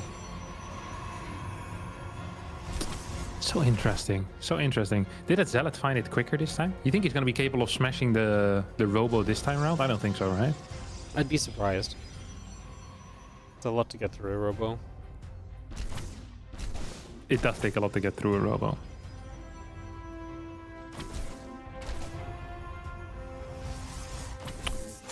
It's gonna try though.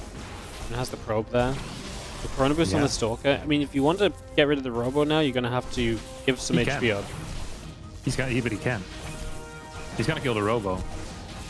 Down. That's crazy. You know what, Wardy? Yeah. That is actually pretty crazy. I would have never thought you could just kill the robo. Just cut the head of the snake. Yeah, I mean, hard to do a robo all in without the robo. Yeah. I mean, you're It so does deep. get the zealot though. A lot of damage on the stalker as well. Maybe this was worth it. Like Oracle has a lot of damage too. That's nice, you know, for later on. These stalkers took quite a beating too, so it's gonna be like minus 30, 40 energy. They actually minus 50 energy there. 4 stalkers now moving in as well. Can actually snipe this thing. So maybe the price for the robo was too high here. Yeah. Because it's still a 3 gate. Actually, it's gonna be a 4 gate right now. Still going to have a relatively fast warp in. Pylon in the main base as well. Oh my god. Yeah. Wait, that's not good. Why does he have 3 stalkers here? Not sure. Yeah, just gonna start That's bad walking in. news. Depth in the main base. Yeah, 3 stalkers, a lot back at home. Just gonna be seeing the Void Ray chasing the stalkers right now, staying in reach, and that is gonna be a dead stalker, so that's a good step in the right direction. The Void Ray doesn't take anything but shield damage, that gets healed up now. Stalkers continue to warp in, pressing at the front again. And With the pylon in the main, by the way. yeah, the pylon in the main, the Adept's walking already. Gonna be hitting some probes. Only 1 Adept though. Yeah. Oh, Skillous is going to push through here. Kind of wild. Probes now being pulled off the line as these stalkers are being locked in. Bunch of workers going down. I think we saw 1 or 2 go down in the main as well, but yeah, stalkers are already falling at a very rapid pace. GG gets called. Maxpax is going to win this series with a 2-0 score as well. Very rapid W's. And that means that we're going to have Solar versus Shin on Korea. On Korea. You can definitely go to Korea. Well, Maxpax shows how to kill a robo, man. That was very lame. Skillous thought this build out so hard, he just didn't think about the fact someone might kill his robo. Yeah, but I mean, the Zealot has like, he has 1 chance, you know? He needs to pick a direction, and he picked the right direction twice. That's pretty lucky. Pretty lucky. It's extremely lucky. Connecting to Korea sucks as well. Why did all the servers just not want to let me online? Nice. We made it.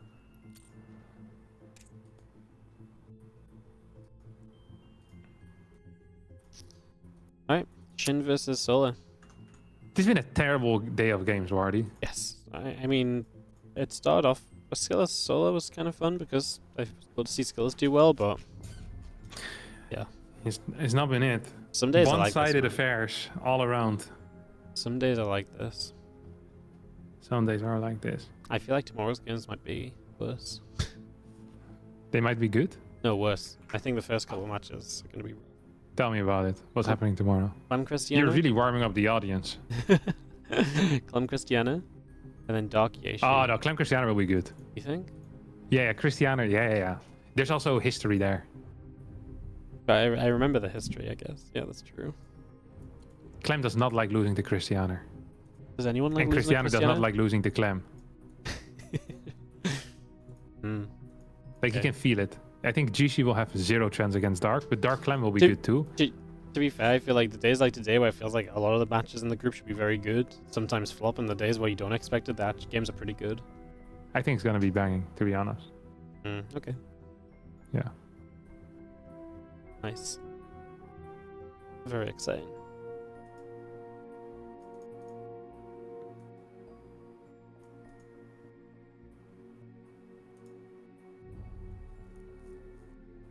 Shin versus who's the other guy? Solar. Solar, yeah. Yeah, it's gonna be a banging series though. I can smell that already. You into the ZVZ? Yeah, I'm into the ZVZ. I've actually been playing a lot of ZVZ. I've been playing a lot of Zerg. Zerg is quite fun. Zerg's be fun. Yeah. I actually really like playing Zerg when I play off race. It's my go-to off race. It feels like you don't have to be as perfect and like to like be mediocre with it, you know? Do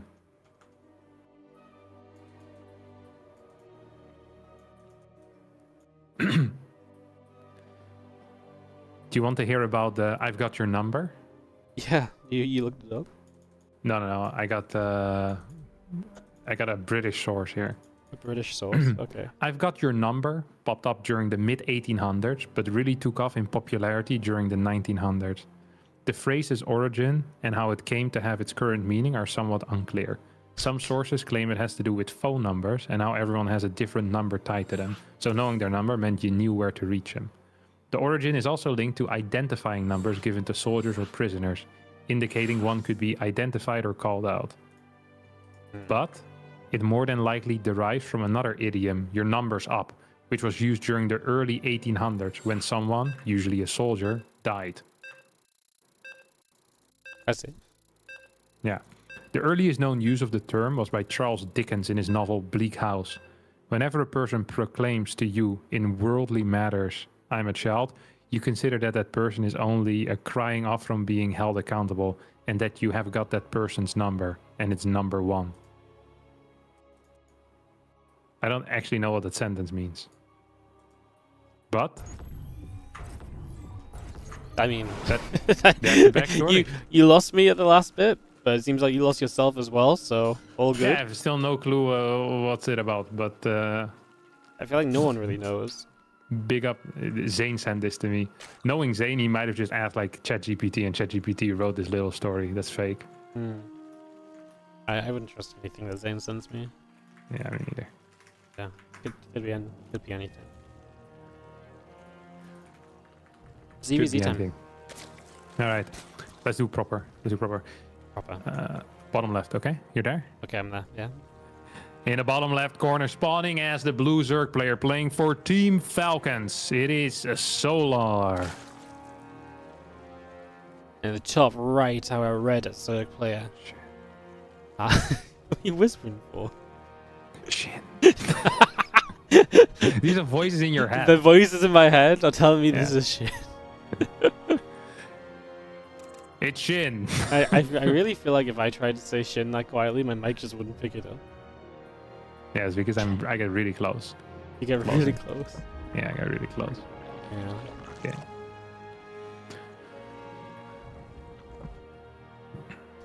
This is I think gonna be fun. Shin play some fun ZVZ. Solo play some fun ZVZ. I mean, Korean ZVZ in general is always pretty aggressive as well. Definitely the matchup and the region for this matchup for it to be fast and feisty and all in focus. Lots of Roachling Banes, Roachlings, etc. So see how this develops over our first few minutes. See who wants to be aggressive. Shin is playing the updated ZVZ. Look at the gas counts here. You see that? Yeah. Shin has less gas.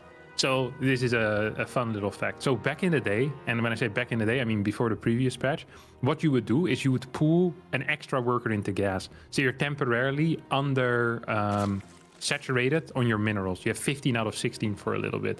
You did this so you could start basically your speed as soon as possible. Nowadays, because the queen is a bit more expensive, this is what I've been told, is that it's harder to afford the speed instantly, especially on maps where the mining is a little bit worse. So very often you see people just rally into the gas. Now that I looked at the timings here, though, it feels like Solar just had better drone micro, because he has like almost more minerals, and he also has like more gas. So that should never be possible, right? Like there's like a 15 mineral difference, which is legitimately impossible, like 10. So yeah, I don't know. Good to know the backstory though, just in case. Yeah, just in case. But yeah, what Shin did here was technically the more updated version, is what I've been told. And Solar is playing old school. It also makes sense because it feels like Solar is a little bit slower to adapt usually. He kind of has his own like rule set. And Shin is someone that also has his own rule set, but is quick to adapt to new things as well. You know, he's all over the place after all. Okay. Well, we continue through. We have ourselves the hatch coming up. Links be coming in. Bayonet coming online. Third hatch coming through. Very standard ZVZ so far, right? I mean, in the grand scheme of things, we're going to see a bit of Ling Bane here potentially. Roach Rowan immediately from Solo though, so he can start maybe stacking some gas up towards some roaches. And we'll see if he wants to cut drones and make some of those roaches. While Shin now is absolutely still droning.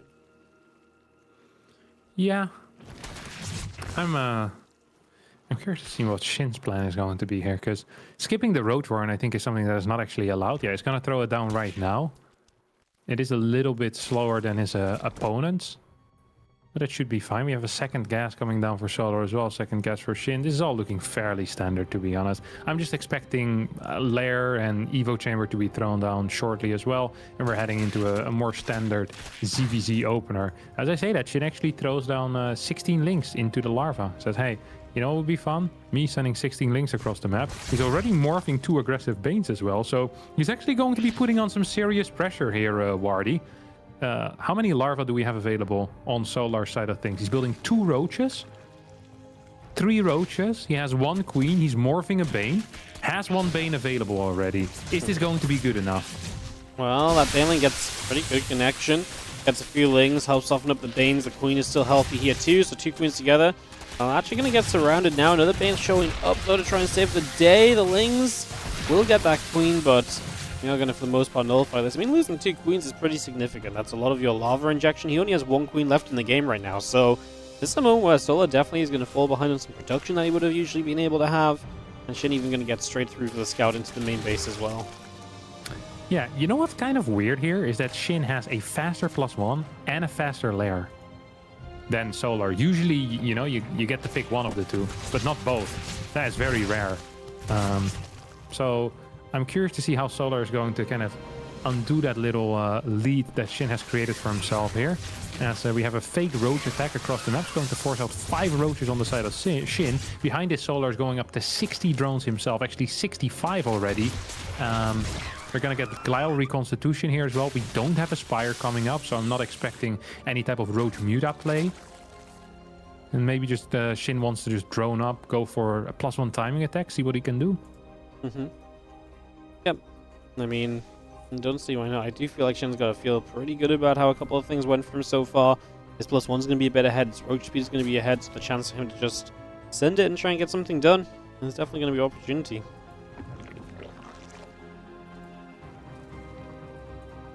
Yeah. I think that actually hitting with a +1 timing could be very beneficial here for Shin. He's cutting at 57 workers as well. So if Solar manages to hold this timing, he's probably going to be fine. But if he doesn't, then he's dead. And that sucks.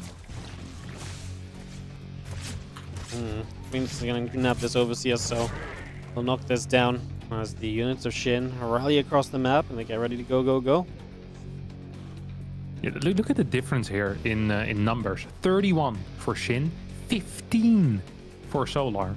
On top of that, it's going to be +1 and roach speed against 0-0 and no roach speed. And especially the +1 is going to make a pretty significant difference here. As here comes Shin, he's gonna shove his roach army in there. Couple of roaches in the back for Solar, not quite engaging in this fight yet.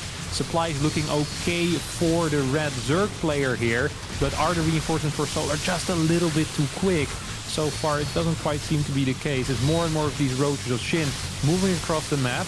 120 supply to 131. Cloud Reconstitution now finishing up for Solar here, but it doesn't matter because he doesn't really have that many roaches anymore. No, it doesn't matter at all. His upgrades are going to kick in when he doesn't have anything left to stand on. Shin did a great job of splitting the few roaches around the back of that army as well and just getting the Ravagers. Really felt like that was actually very impactful, knocking those Ravagers down very quickly. I think did a lot for you, so yeah, good job by Shin. Hits the timing nicely, and execution was there as well. Yeah, well done. I didn't think it was going to happen like this. I was like taking a look at the resource collection rates, you know, to see what actually went down. And it felt like Solar should have been fine. Like they were so even in resource collection the entire time. Then at some point we had that dip on Shin's side when, you know, the links got into the main, they killed some workers. And then at some point, obviously, he's going to be ahead because he just has more workers. But it felt like this should have been holdable if it hadn't been for the fact that he didn't have +1. Like the lack of +1 is what killed him, not really over droning, right? I think it's fine to be 68 against 57. Yeah. Just Shin is the a beast. timing. Maybe a little bit of unit production as well because we lost the a couple queens too. We lost a lot of injects there, so. Yeah, but it wasn't like he was floating a lot of cash. I don't even think he had a 4th base on the way, right? I don't think so, no. Shin just destructive. Yeah, he's a beast. He's a beast. Shin Skillous would be fun. Obviously, I haven't seen that series today. Skillous looked good in the PvZ, and Shin did not look so good, but as in general looked good, so... I think he always looked good. Yeah? Okay. Yeah. And even if he wasn't looking so hot on one day, I wouldn't even mention it to him. I say, Shin, you can get away with it just this once. Fair enough. We want to go proper intros again? Yeah, proper.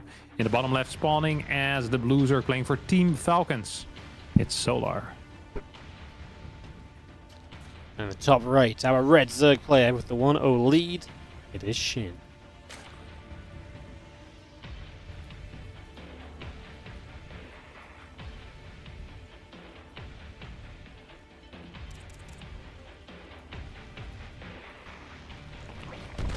Well, Epic. let's see if we get anything more aggressive this time, because it was, to start out with at least fairly normal, 3 bases each before we started, and and layer and so on before we saw real aggression coming through. So, see what happens. I'm going to hang up and pick up real fast, okay? Okay. Bye. We're back. Finally, he's gone. Oh, he's back already. Shit. All right. Hello. Sorry, some people were complaining about that your voice was stuttering on my stream. Yeah. Yeah. So I tried fixing it by, doing the only thing that I can do is by Hang going up and in and out of the restart. Discord. Yeah. Good try. Yeah. Sounds better now. Good. Good fix. Turned it off and on. It's like, there's literally nothing else I can do, Is that or... sick. I think it has to do with the way that I capture the audio now. I use the beta feature, on OBS. OBS beta? What does it do? Beta. It allows me to capture it from individual programs rather than from like a desktop or something. Yeah, the new the audio and stuff. Yeah. Clever. It's very clever. Yeah, but I've had some issues with it. Like someone earlier mentioned as well that my music, like a couple of days ago, was weird. Like a stuttery. But just with one song. When I skipped that song, then it changed. So I think it just doesn't do a very good job sometimes for whatever reason. What's in beta for? That is what it's been in beta for a long time, like 2 years already though. Oh really? Yeah. It's gonna get out of beta. Yeah. They should really speed up the production on that free software. Yeah, it's ridiculous. I've already sent some fat complaints. Do they not understand that we use this every day? Yeah. And not pay. Yeah. You use OBS now as well, right? Yeah, I switched. Switched finally from XSplit? Yeah. What did it?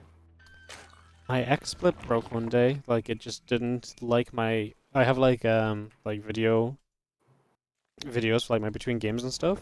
Mm-hmm. And for some reason, it just didn't like the green screen or the the see-through part of it, where like my camera goes and stuff. I just couldn't fix it, so I just moved everything to OBS. Which is a lot. Is XSplit still being developed or no? Yeah, I think you still have to pay for it and stuff. Oh wow. I mean, I didn't pay for it because I paid. I don't know if I paid for it or if I just had a because I used it in beta. I got a lifelong license, But I mean, one of the reasons I stayed with XSplit originally is they had a video editor, so it was like super simple, just to cut up videos and it would have no export time. So it was really good for me doing my VODs. But then they got rid of that. So the next time it broke, I just moved to OBS. Smart. Which is also just Shin. Look at this. Sorry Spire. to interrupt you. Spire, yeah. I like love it. Spires. Very fun for the ZVZ. Yeah, I'm a big fan of the Spire. Mura's freaking good, man. We see three overlords are on the map. These guys are ready to be knocked out. We have, what do we have on Solar side of things? It's getting a lair, so he's probably gonna send in an overseer, right? He's gonna get the scout maybe. How many queens does Shin have? He has 3 queens. 2 queens to deny 1 overseer. Can they do it? Find out very soon as the link speed comes up from him as well. So kind of a greedy way to get to Spire, right? Just putting all your initial gas into that lair, into the Spire, and link speed behind it, and then eventually going to play Ling Meter here. Well, Solo I'm a huge fan. kind of thinks this is very normal until he scouts it. Yeah, and he's about to scout it. Actually, he might not. Because he's going for the main base. Look at this. Yep. Oh, he's not going to get the confirmation. I think he knows because he sees the link speed researching, right? Why would there be link speed? Actually, why would there be link speed if the follow-up is roaches? You could maybe be trying to link flood. Like going for like that surprise link flood after like a gas is open and stuff, but It's too late though, isn't it? I think so too. Yeah, I think for the timing, it's. You think he's gonna go for melee? He's gonna go melee. He's gonna play melee Muta. What a beast! I like this is the best type of Muta, Wardy. Yep. So only just puts the Hydroden down now as he sees the mutas spores as well. So just gonna get those prepped as we will see if he can get enough defense going. Obviously, this means Shin with a lot of lings and mutas going to be super active around the map. Going to be able to dive in a lot of different places. Gonna be a lot of intrigue to see how that plays out.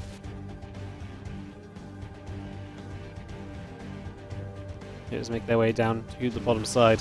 I'm just going to find an Overlord already. Every Overlord you get rid of is just something Solar has to replace. Gets rid of his map control, and now we're going to start venturing onto the edge of creep where there's a few queens already. We're going to actually go for these queens straight away. He's going to get one. He just takes some damage, but not too much. Goes onto the roaches as they threaten the counter-attack. And then continues to chase down these queens, which are now next to Spore Crawlers. A better position to play defense. Although another Overlord kind of in the middle of nowhere. Yeah, first Overlord's gonna go down. A couple drones falling as well. Now it's gonna start smacking the Roach Warren, which I think is a good call too. How many queens do we have total? We have 2 queens defensively for Solar. Solar is completely relying on Hydra production here. It's gonna snipe one Muta there. It's gonna lose a Hydra. It's gonna lose a Roach Warren, and it's going to lose another Hydra. So I think this was overall a very positive trade for Shin. We have a Baneling Nest coming in. We have +1 about to finish up. 4 bases on the way as well. What is our Mutalist count at the moment? We're at 13. So I think that number is going to continue to grow. Yep. You have an Overlord going down. Queen takes some damage. The Hydra's going to step across. Gives those meters away to that right side as the Baneling Nest will finish up. We see Shin built a hatchery on that top left-hand side as well. So just trying to take control of the map and make use of his map advantage, which is he can get extra bases up quickly and kind of draw them around the map as well. As we're going to get Extractor on the edge. Again, just really letting this middle list count grow, and as it grows, it really does get more and more dangerous here. Yeah, once you get +2 and you get to go above like 20 mutas, even spores are in danger of being sniped. And because there are not that many queens, you don't have transfuses either. Like, we have 2 queens total still. Infestors are on the way. Here comes a jump actually up on those Hydra lists. Shin really believing in the Muta Ling here. I'm not sure if I believe as much, but he's gonna clear so many of these Hydras, gonna lose all of his Lings. But the Hydras are really the only tool to stop these Mutas from dealing a lot of damage. And in between the bases, nothing is safe right now as the Mutas reign supreme. I think Solar is in a world of trouble here. He's just lost every Hydra, and obviously Mutas are still coming through. Even gonna have comfort to take down a Spore Crawler here to keep the kind of gap between bases a little bit more dangerous. Another Queen goes down. The roaches between bases aren't going to be pretty. We do eat a fungal. We're going to eat a second. We're going to eat a third. So these Hydras, these Mutas are going to get caught, and the Hydras will try and give chase. We split the Mutas up a little bit here. We can escape now with some of them. I mean, we lost a lot of Mutalisks at the end there. Those Infestors were somewhat a saving grace. Unfortunately, we lost... Wait, did he not actually kill a single Infestor? I thought he killed at least one of them, but no. All 4 are alive, so that's actually pretty nice for Solar as well, continuing out of this. Yeah, Solar's just consistently been on like 2 or 3 queens max, right? He hasn't really had any dicky. If you can transfuse, like Hydras die so freaking fast, and queens, honestly, they die pretty quickly too. Shin is going to continue pushing in here. He's going to now take out some of these Hydras. I think he actually could have jumped that. I definitely think he could have jumped that. It was like 5-6 Hydras, and he has a lot of freaking Mutas. I guess he doesn't want to engage into anything before the Banelings show up. Ooh, fat fungal there is going to connect with majority of the Banelings. The Banelings still will get the hits, and he's now going to jump on this Spore. Solar taps out with a GG as he goes 0-4 in Group C of the Liu Cup. Shin, monster mode and with some different ZVZ styles. Yeah, he's beasting it up, man. Beasting it up. But love it. Alright, that means Shin gets a chance to continue through, and he's going to play against Skillous for the last match of the day. True. Amazing.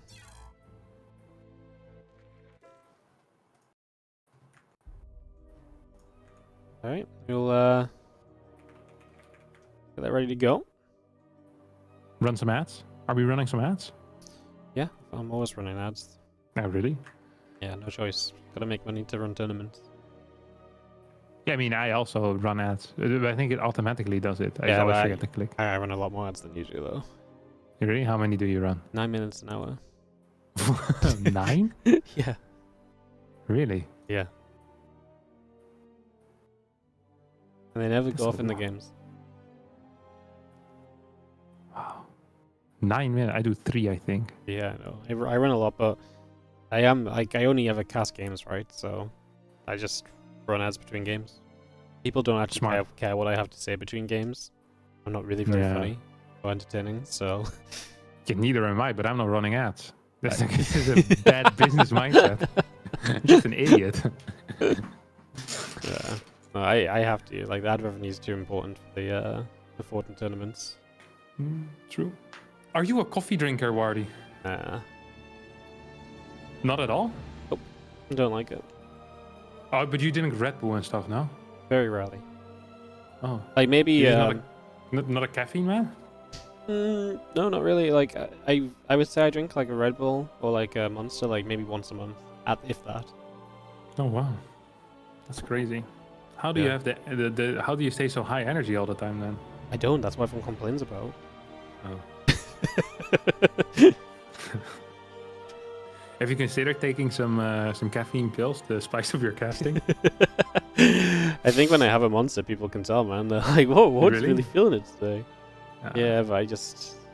But it's important that it remains like an event for them, you know. You can't always be on your A game. Well, I just don't. You know, if I cover good events, then that'll be my absolute best again, anyways, right? It's just not every day is the A game kind of day, right? Like.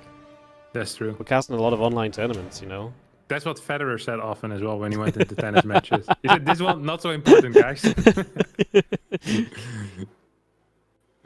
Yeah, he really took that mindset everywhere. Yeah, you're an inspiration for ambitious people around the world. Yeah, what can I say?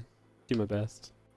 I try my hardest. I try and just don't do everything I can. Nah, you're doing a phenomenal job here today, Wardy. I can feel it. Yeah, I'm working with some pretty low quality games. Let's be real. It hasn't been. We had 4 0-2s, 2 zeros right now. Yeah, that's the thing as well. Like, even if games are okay, like if the overall like day is kind of like and like the games aren't like super back and forth, like it's also very like, you can get into a rhythm for like not just one game, but like for a whole day, you know. So like, I feel like we need to break the break the chain. Break the chain. Yeah. Yeah. Like I think with the policeman yesterday. A lot of the time, if the first series is like really good, I feel like I cast really well the rest of the day. I'm like, amped up a little bit, but. Today was like, Skillous was good against solo, but I feel like it was just good solid play. It wasn't super back and forth, so yeah. And the rest of the games kind of kept that vibe. I feel like. What was the best game today? I think it was the first game between Skillous and Maxpax. Skillous and Maxpax, the first game. You think that was the best? Yeah, it was back and forth. I believed Skillous was gonna win, then I believed Maxpax was gonna win. So it was a surprise to me who was gonna win. Yeah, I think that or just one of the Skillous solo games because it was cool to see Skillous playing well, but. That's true. I like seeing Skillous play well too. So you know that Skillous is deadly afraid of Shin, right? Deadly afraid. He was afraid of Shin before Shin was even like that good. You know what I mean? Smart man. Yeah. It's really something. Something in the way she moves. So you've been playing piano lately? No. Oh. I should do though. Are your wrists okay again? Yeah, they're okay lately. Oh, that's nice. Do you do like exercises for them, or are they just kind of? I just shake them a lot. I do some stretches, but like I don't like religiously do them. I just do them kind of absent-mindedly. You know what might help? Is getting like one of these these grip trainers. You know what I mean? These things that you squeeze. Squeezy ones. The squeezy ones that you'd see in like an 80s aerobic video. I know. I feel like those always just make my wrist hurt though. Yeah, but you need to start lower. You know, nowadays, back in the 80s, they only had one for everyone. Yeah, so it didn't matter if you were Arnold and had like muscles the size of a truck. Like it's like, this is really easy. But now, nowadays you have for everyone. You can start really light. I think I'm not sure if it even trains your wrist, but I bet it does a little bit. You just do it lightly, like twice a week or so, I bet it's going to fix your wrist. You'll be shredding the piano like no tomorrow anymore, Wardy. You might even be capable of playing some Starcraft 2 again with me. Yeah, I played some Starcraft not so long ago. Hmm. You said we should play 4v4. I'm very down for that. That sounds fun. Yeah, we definitely should play some 4v4. It's very fun. I I feel think like it we would be should more play... fun if you're in the opponent's team, because then my entire goal in life would be just to ruin yours. It's also really fun. It would be less fun for you. I was thinking about this because you said it was really fun playing with randoms, because like, for whatever reason, there's like less communication and stuff. I feel like we should play 4v4, but we shouldn't talk to each other, so we can just get silently mad No, when I each other's actually doing. completely agree. Or, well, it's fine if it's like, I think if it's 4v4 and you have a team of 2 people that are speaking with one another, it's fine because they're going to be like their own unit. So you still stay in the spirit of 4v4 where you don't care about what anyone else in your team is doing. Yeah. Another great thing about team games in general is that everyone seems to be completely down with the plan as long as you haven't lost yet, you know? So Yeah. I can go into the game and I can tell them, guys, today I'm just messing liberators, and another guy goes like, that's great, I'm gonna build some roaches, you know? And no one is complaining about each other's unit composition, but the moment you start losing, that's when you start getting flamed. You know, like what type of idiot would just straight up rush into roaches? You know, like, it's phenomenal. These guys are actually the kings of hindsight. It's an experience and a half. I freaking love it. Kings of hindsight. Yeah. Beautiful. Okay, let's see what our boy Skillous here is going to be doing. Like I said, he's extremely afraid of Shin. Like, when you hear Skillous talk about Shin, you legitimately think that Shin has won like multiple world championships, you know, and it's like 101 versus Skillous or something in maps. That's not the case at all, but Skillous is deadly afraid of him. Like, he really thinks Shin is the best Zerg player in the world. I'm pretty sure that at this point, you would probably say that Shin is better than Serral, at least when it comes to ZVP. Like, super fast, good strategies, nice movement, that type of stuff. Really? Yeah. That's a statement. Yeah, but Skillous made that. Or at least I think Skillous made it. Skillous made that statement. Yeah, I'm imagining that he could make that statement. I'm not saying he has. It's just... Okay. With his respect for Shin, it's possible that he is other Toes word in that particular order, for sure. Okay. A lot of respect to have. What do you think he does in this series to show that respect then? I think he plays more careful, if anything. And I think it's bad. I think as someone like Shin, you have to wholeheartedly believe in your gambles, you know? You're like, boom, no scout, there we go, puff, that's beautiful. I understand why he no scouted against Solar, but I think you should also just do it against Shin, because he's just good. He's just freaking good to no scout. He's also microing his worker well. Skillet is really, like, he's pretty sweaty on the details, you know? Like, his build orders are very tight, like his worker movement is good. I tend to like his adept movement as well. Like, he really is, he's quite sweaty on the details, and I like that. I do enjoy that. I like watching that. As first adept is about to cross, and Shin has not managed to get any links whatsoever across the map himself. So that means that there's not going to be any scout here for Shin. Adept is going to just shade in, and he's just going to check whether there are enough drones in the natural. This is also a typical, like a safety play, you know? Hmm. Yeah, just making sure that he's aware of what's going on, but nothing's going to be kind of hitting him hard early. Just making sure you've got all that scouting information that you need. Ooh. Not He's bad going to go for the approach. fast third, by the way. That's beautiful. Hmm. But well, do you feel like it's safe enough to do this? Yeah, I don't think it's much of that big of a deal. Unless you're being link flooded, I don't think it actually matters, if I'm being real with you. Ooh. He's switching up the follow-up, though. Oracle into Robo into 2 extra gases. So it's going to be I don't know what it's going to be. Because with Archon drop, you go faster Twilight, I'm pretty sure. Hmm. Yeah. I mean, I feel Maybe like this is still fine. you go Twilight Robo, no, with Archon drop. I'm not sure, because... Maybe if I it's honestly Templar haven't played Archive enough. instead of Dog Shrine. yeah, well, you go Templar Archive guaranteed. Because, yeah. So then I think it's fine, probably. So this is probably just the correct way to do it. I just haven't played a build in a long time. And I haven't seen it being played. in a long time, or I haven't paid attention to the execution for whatever reason. I think this is just accurate, to be honest.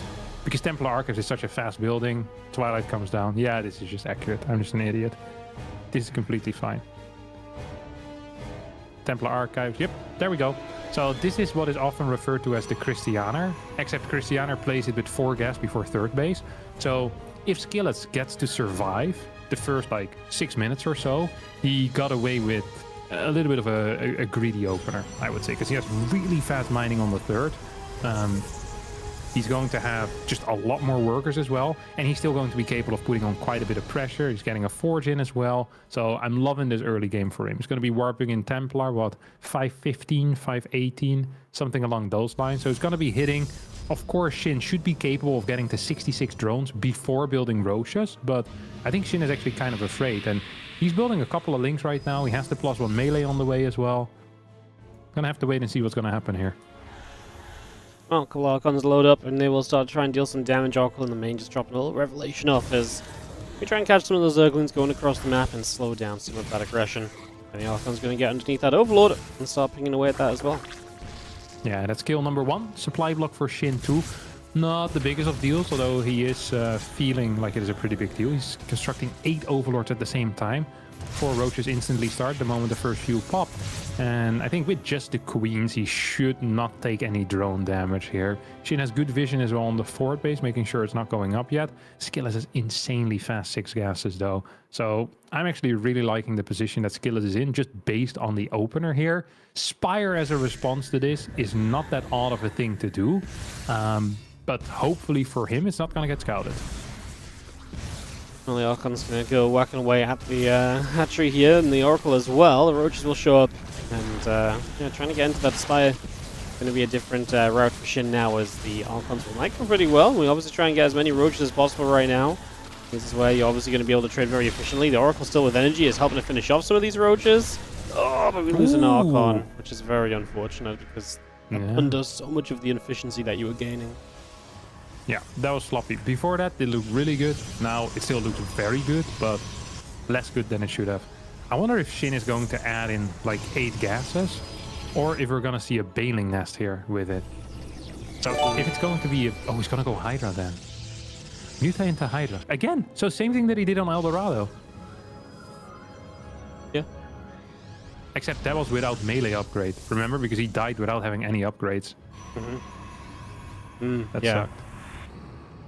Alright, well, gonna see the Spire finishing up, and we can get our 10 Mutalisks on the way out, so we are going to begin to bring those into play here.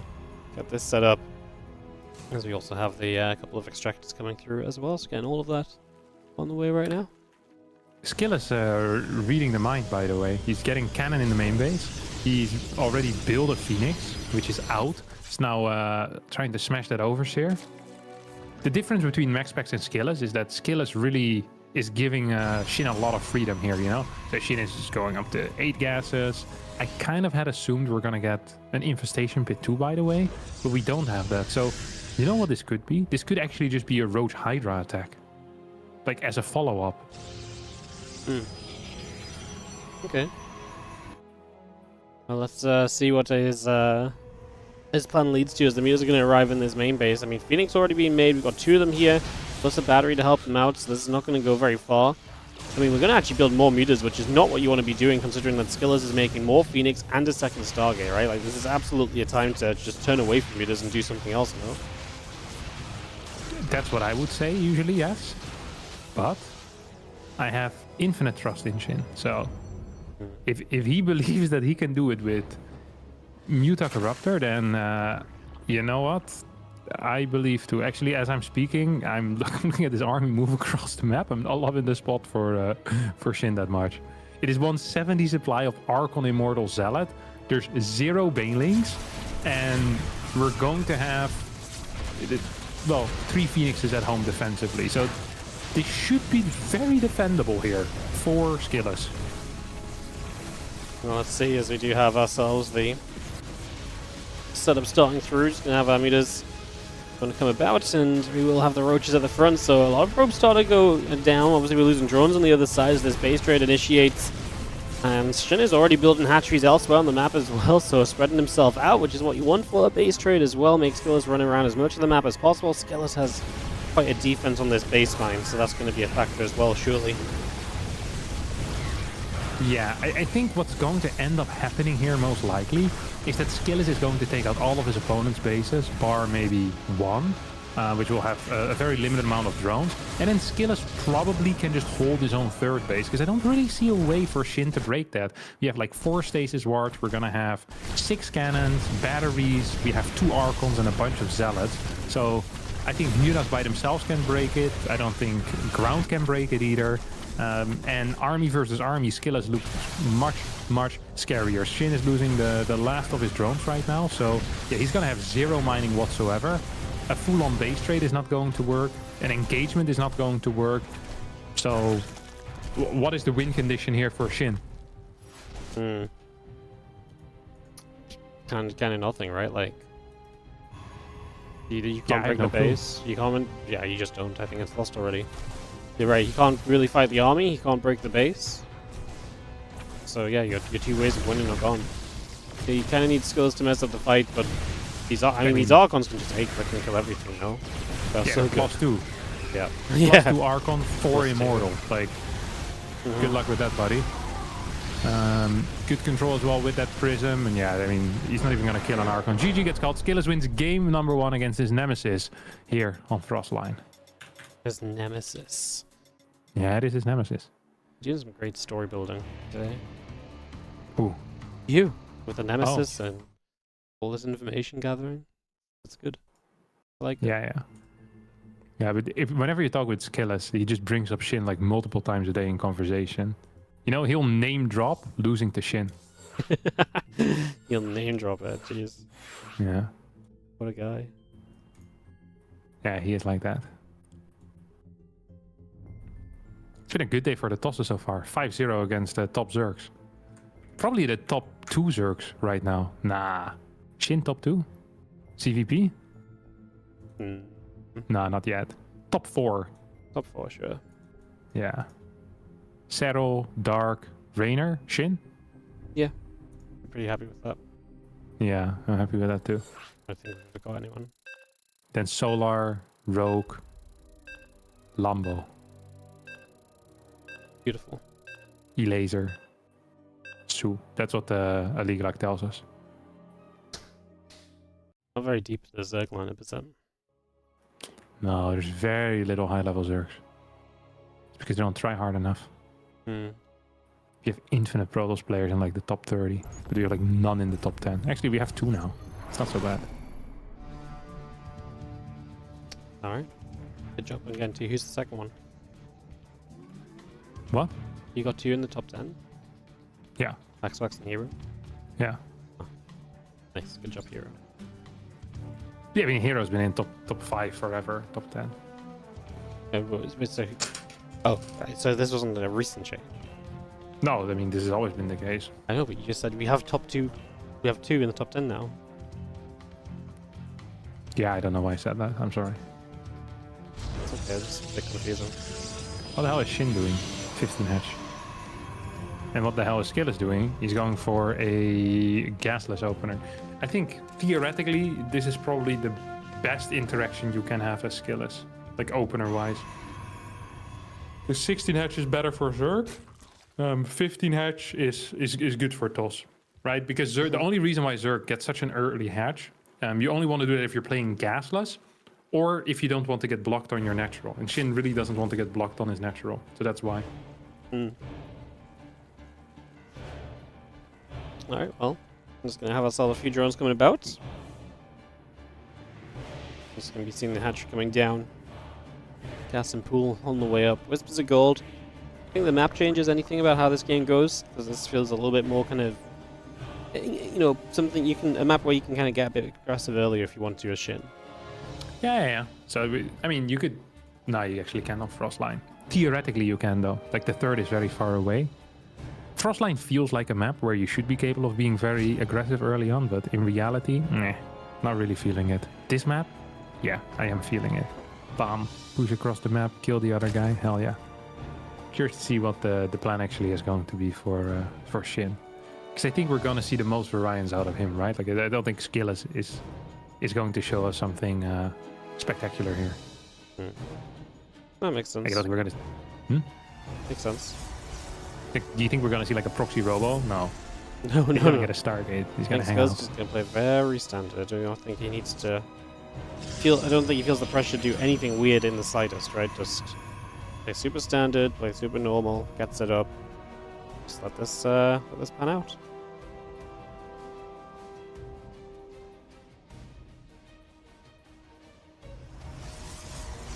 Nexus will finish up on the natural, and the Stargate is very much so on its way, so bringing that straight through, and that underway for the moment.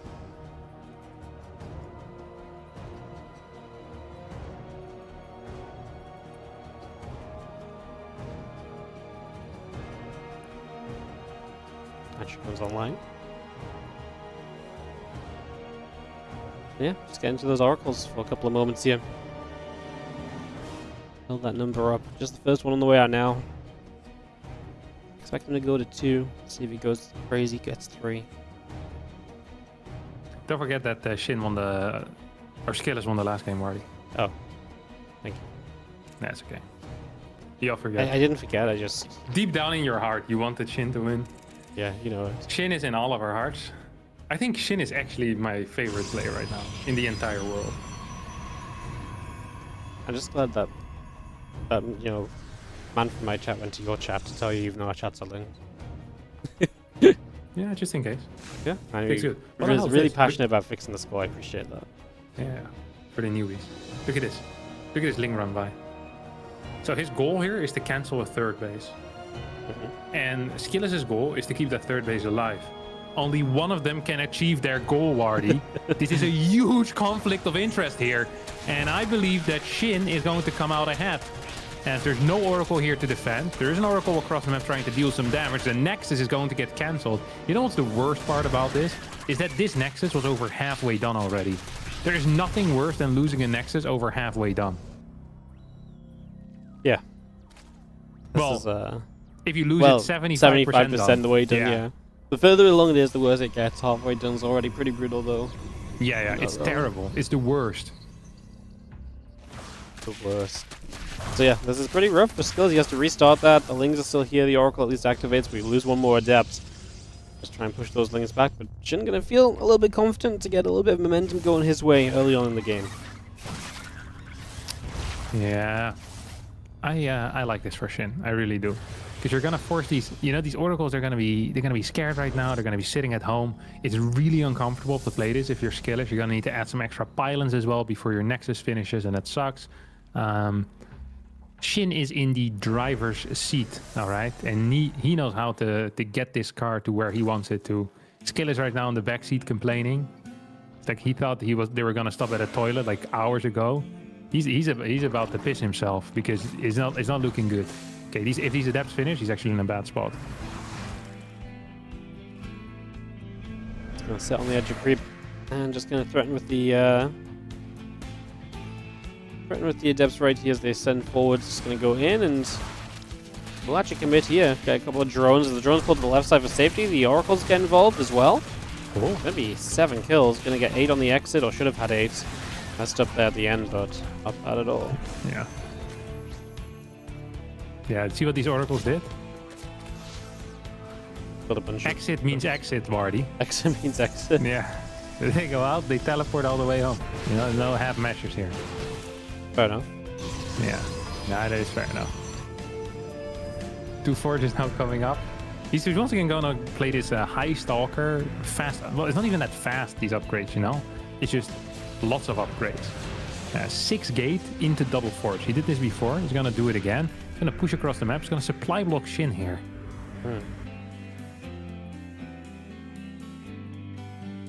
Shin's going to lose another Overlord. Supply blocking him once more. Or practically supply blocking him. A theoretical supply block. Ooh. Fort base here being cancelled. Over halfway done as well. That's one of the worst things that can happen. They're really into this being the worst thing that can happen. I cancel base halfway done. It's not good.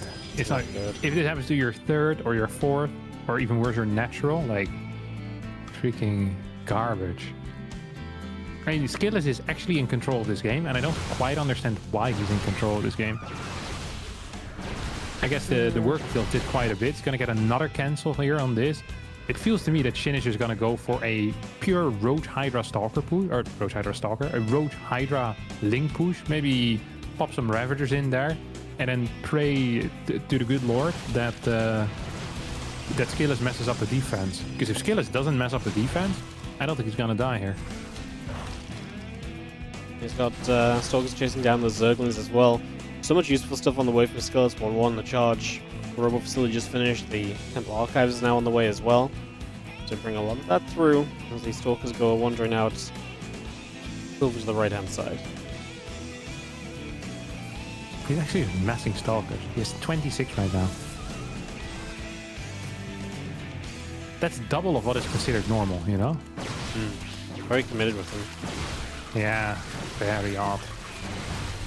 Okay, we do have a bit of a Hydra flank here coming in. That's of course the way to achieve success against Stalkers. It's 166 supply against 145. Storm has started. There's no upgrades quite for these Stalkers. Muscular Augment is about to finish up. I think Shin really needs to try and capture this army. Yeah, I'm not sure if he can though. I like Skillous had one very good blink where if he blinked any later he would have been a little bit surrounded, but he got himself out of there, and now gets back home. Shin just now finishing a 4th base, but that's obviously late. I mean, he's setting up to attack.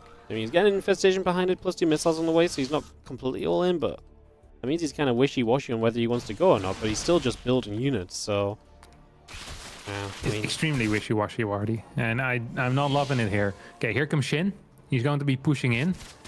Storm is finishing up in about 20 seconds from now. Until then, though, this is a lot of freaking Hydras, and Hydras completely out DPS Stalkers, of course. 2 gateways are already being taken out as well. Gas is going to fall. Storm in 3 seconds, though.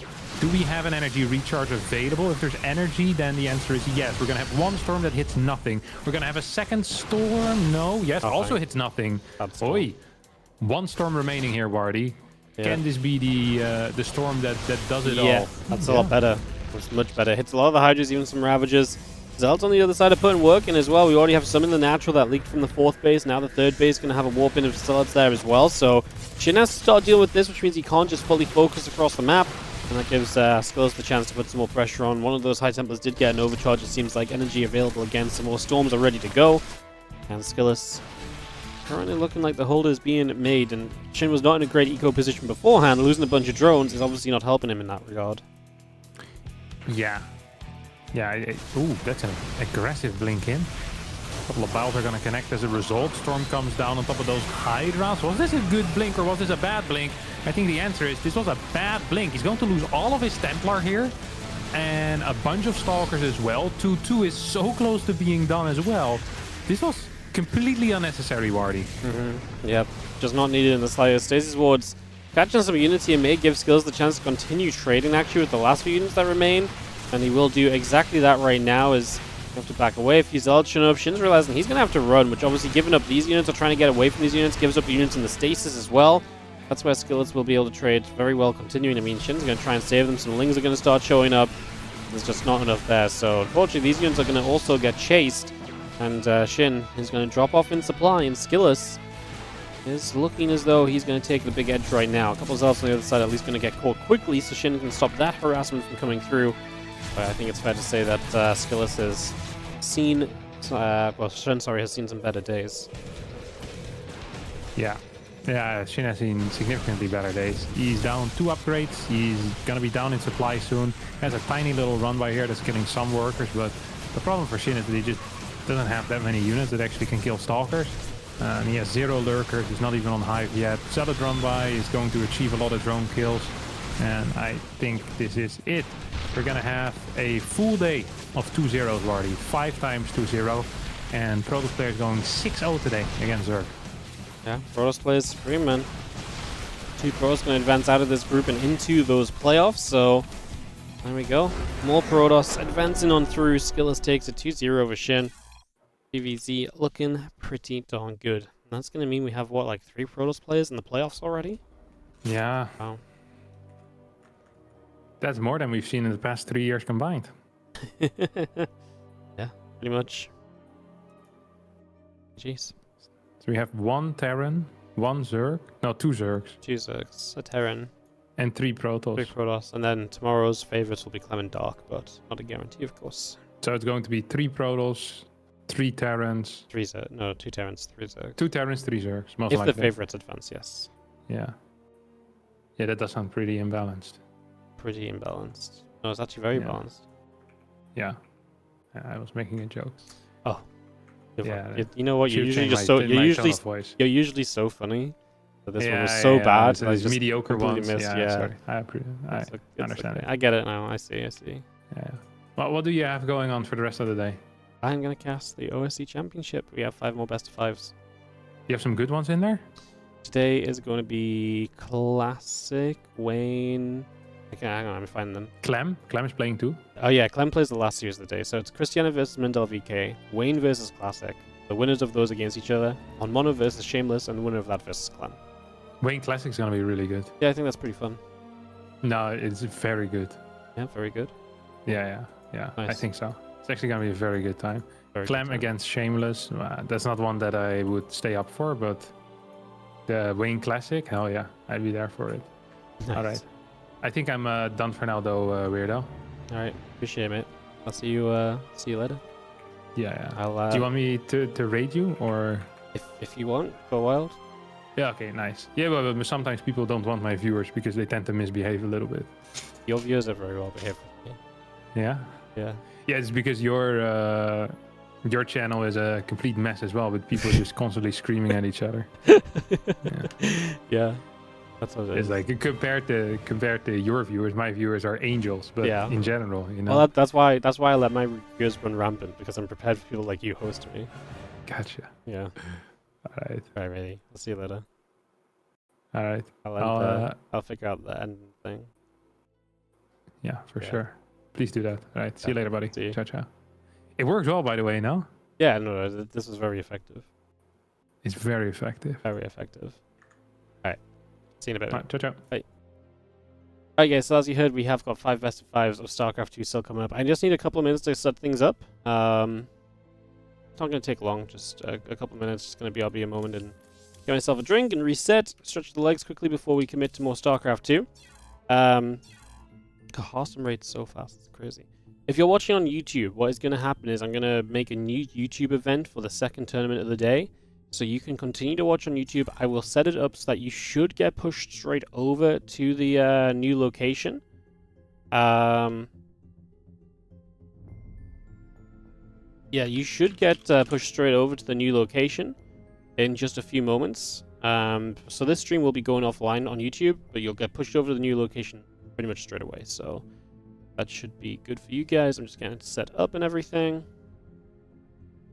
Close a couple of things. I don't know how, but I've got like 20 windows open. Alright. I can't connect to Europe as well. It's never a good thing. Alright, so YouTube, we're going to go and turn you off and turn you back on. In just a moment, actually, I'm not quite ready yet. Multitasking here as well. Aye.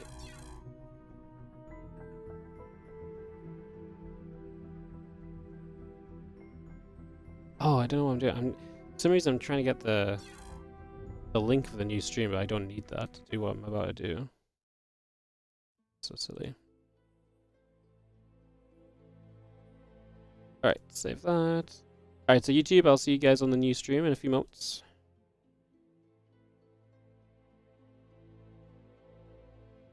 Out of there, go into there. Go live. Perfect. And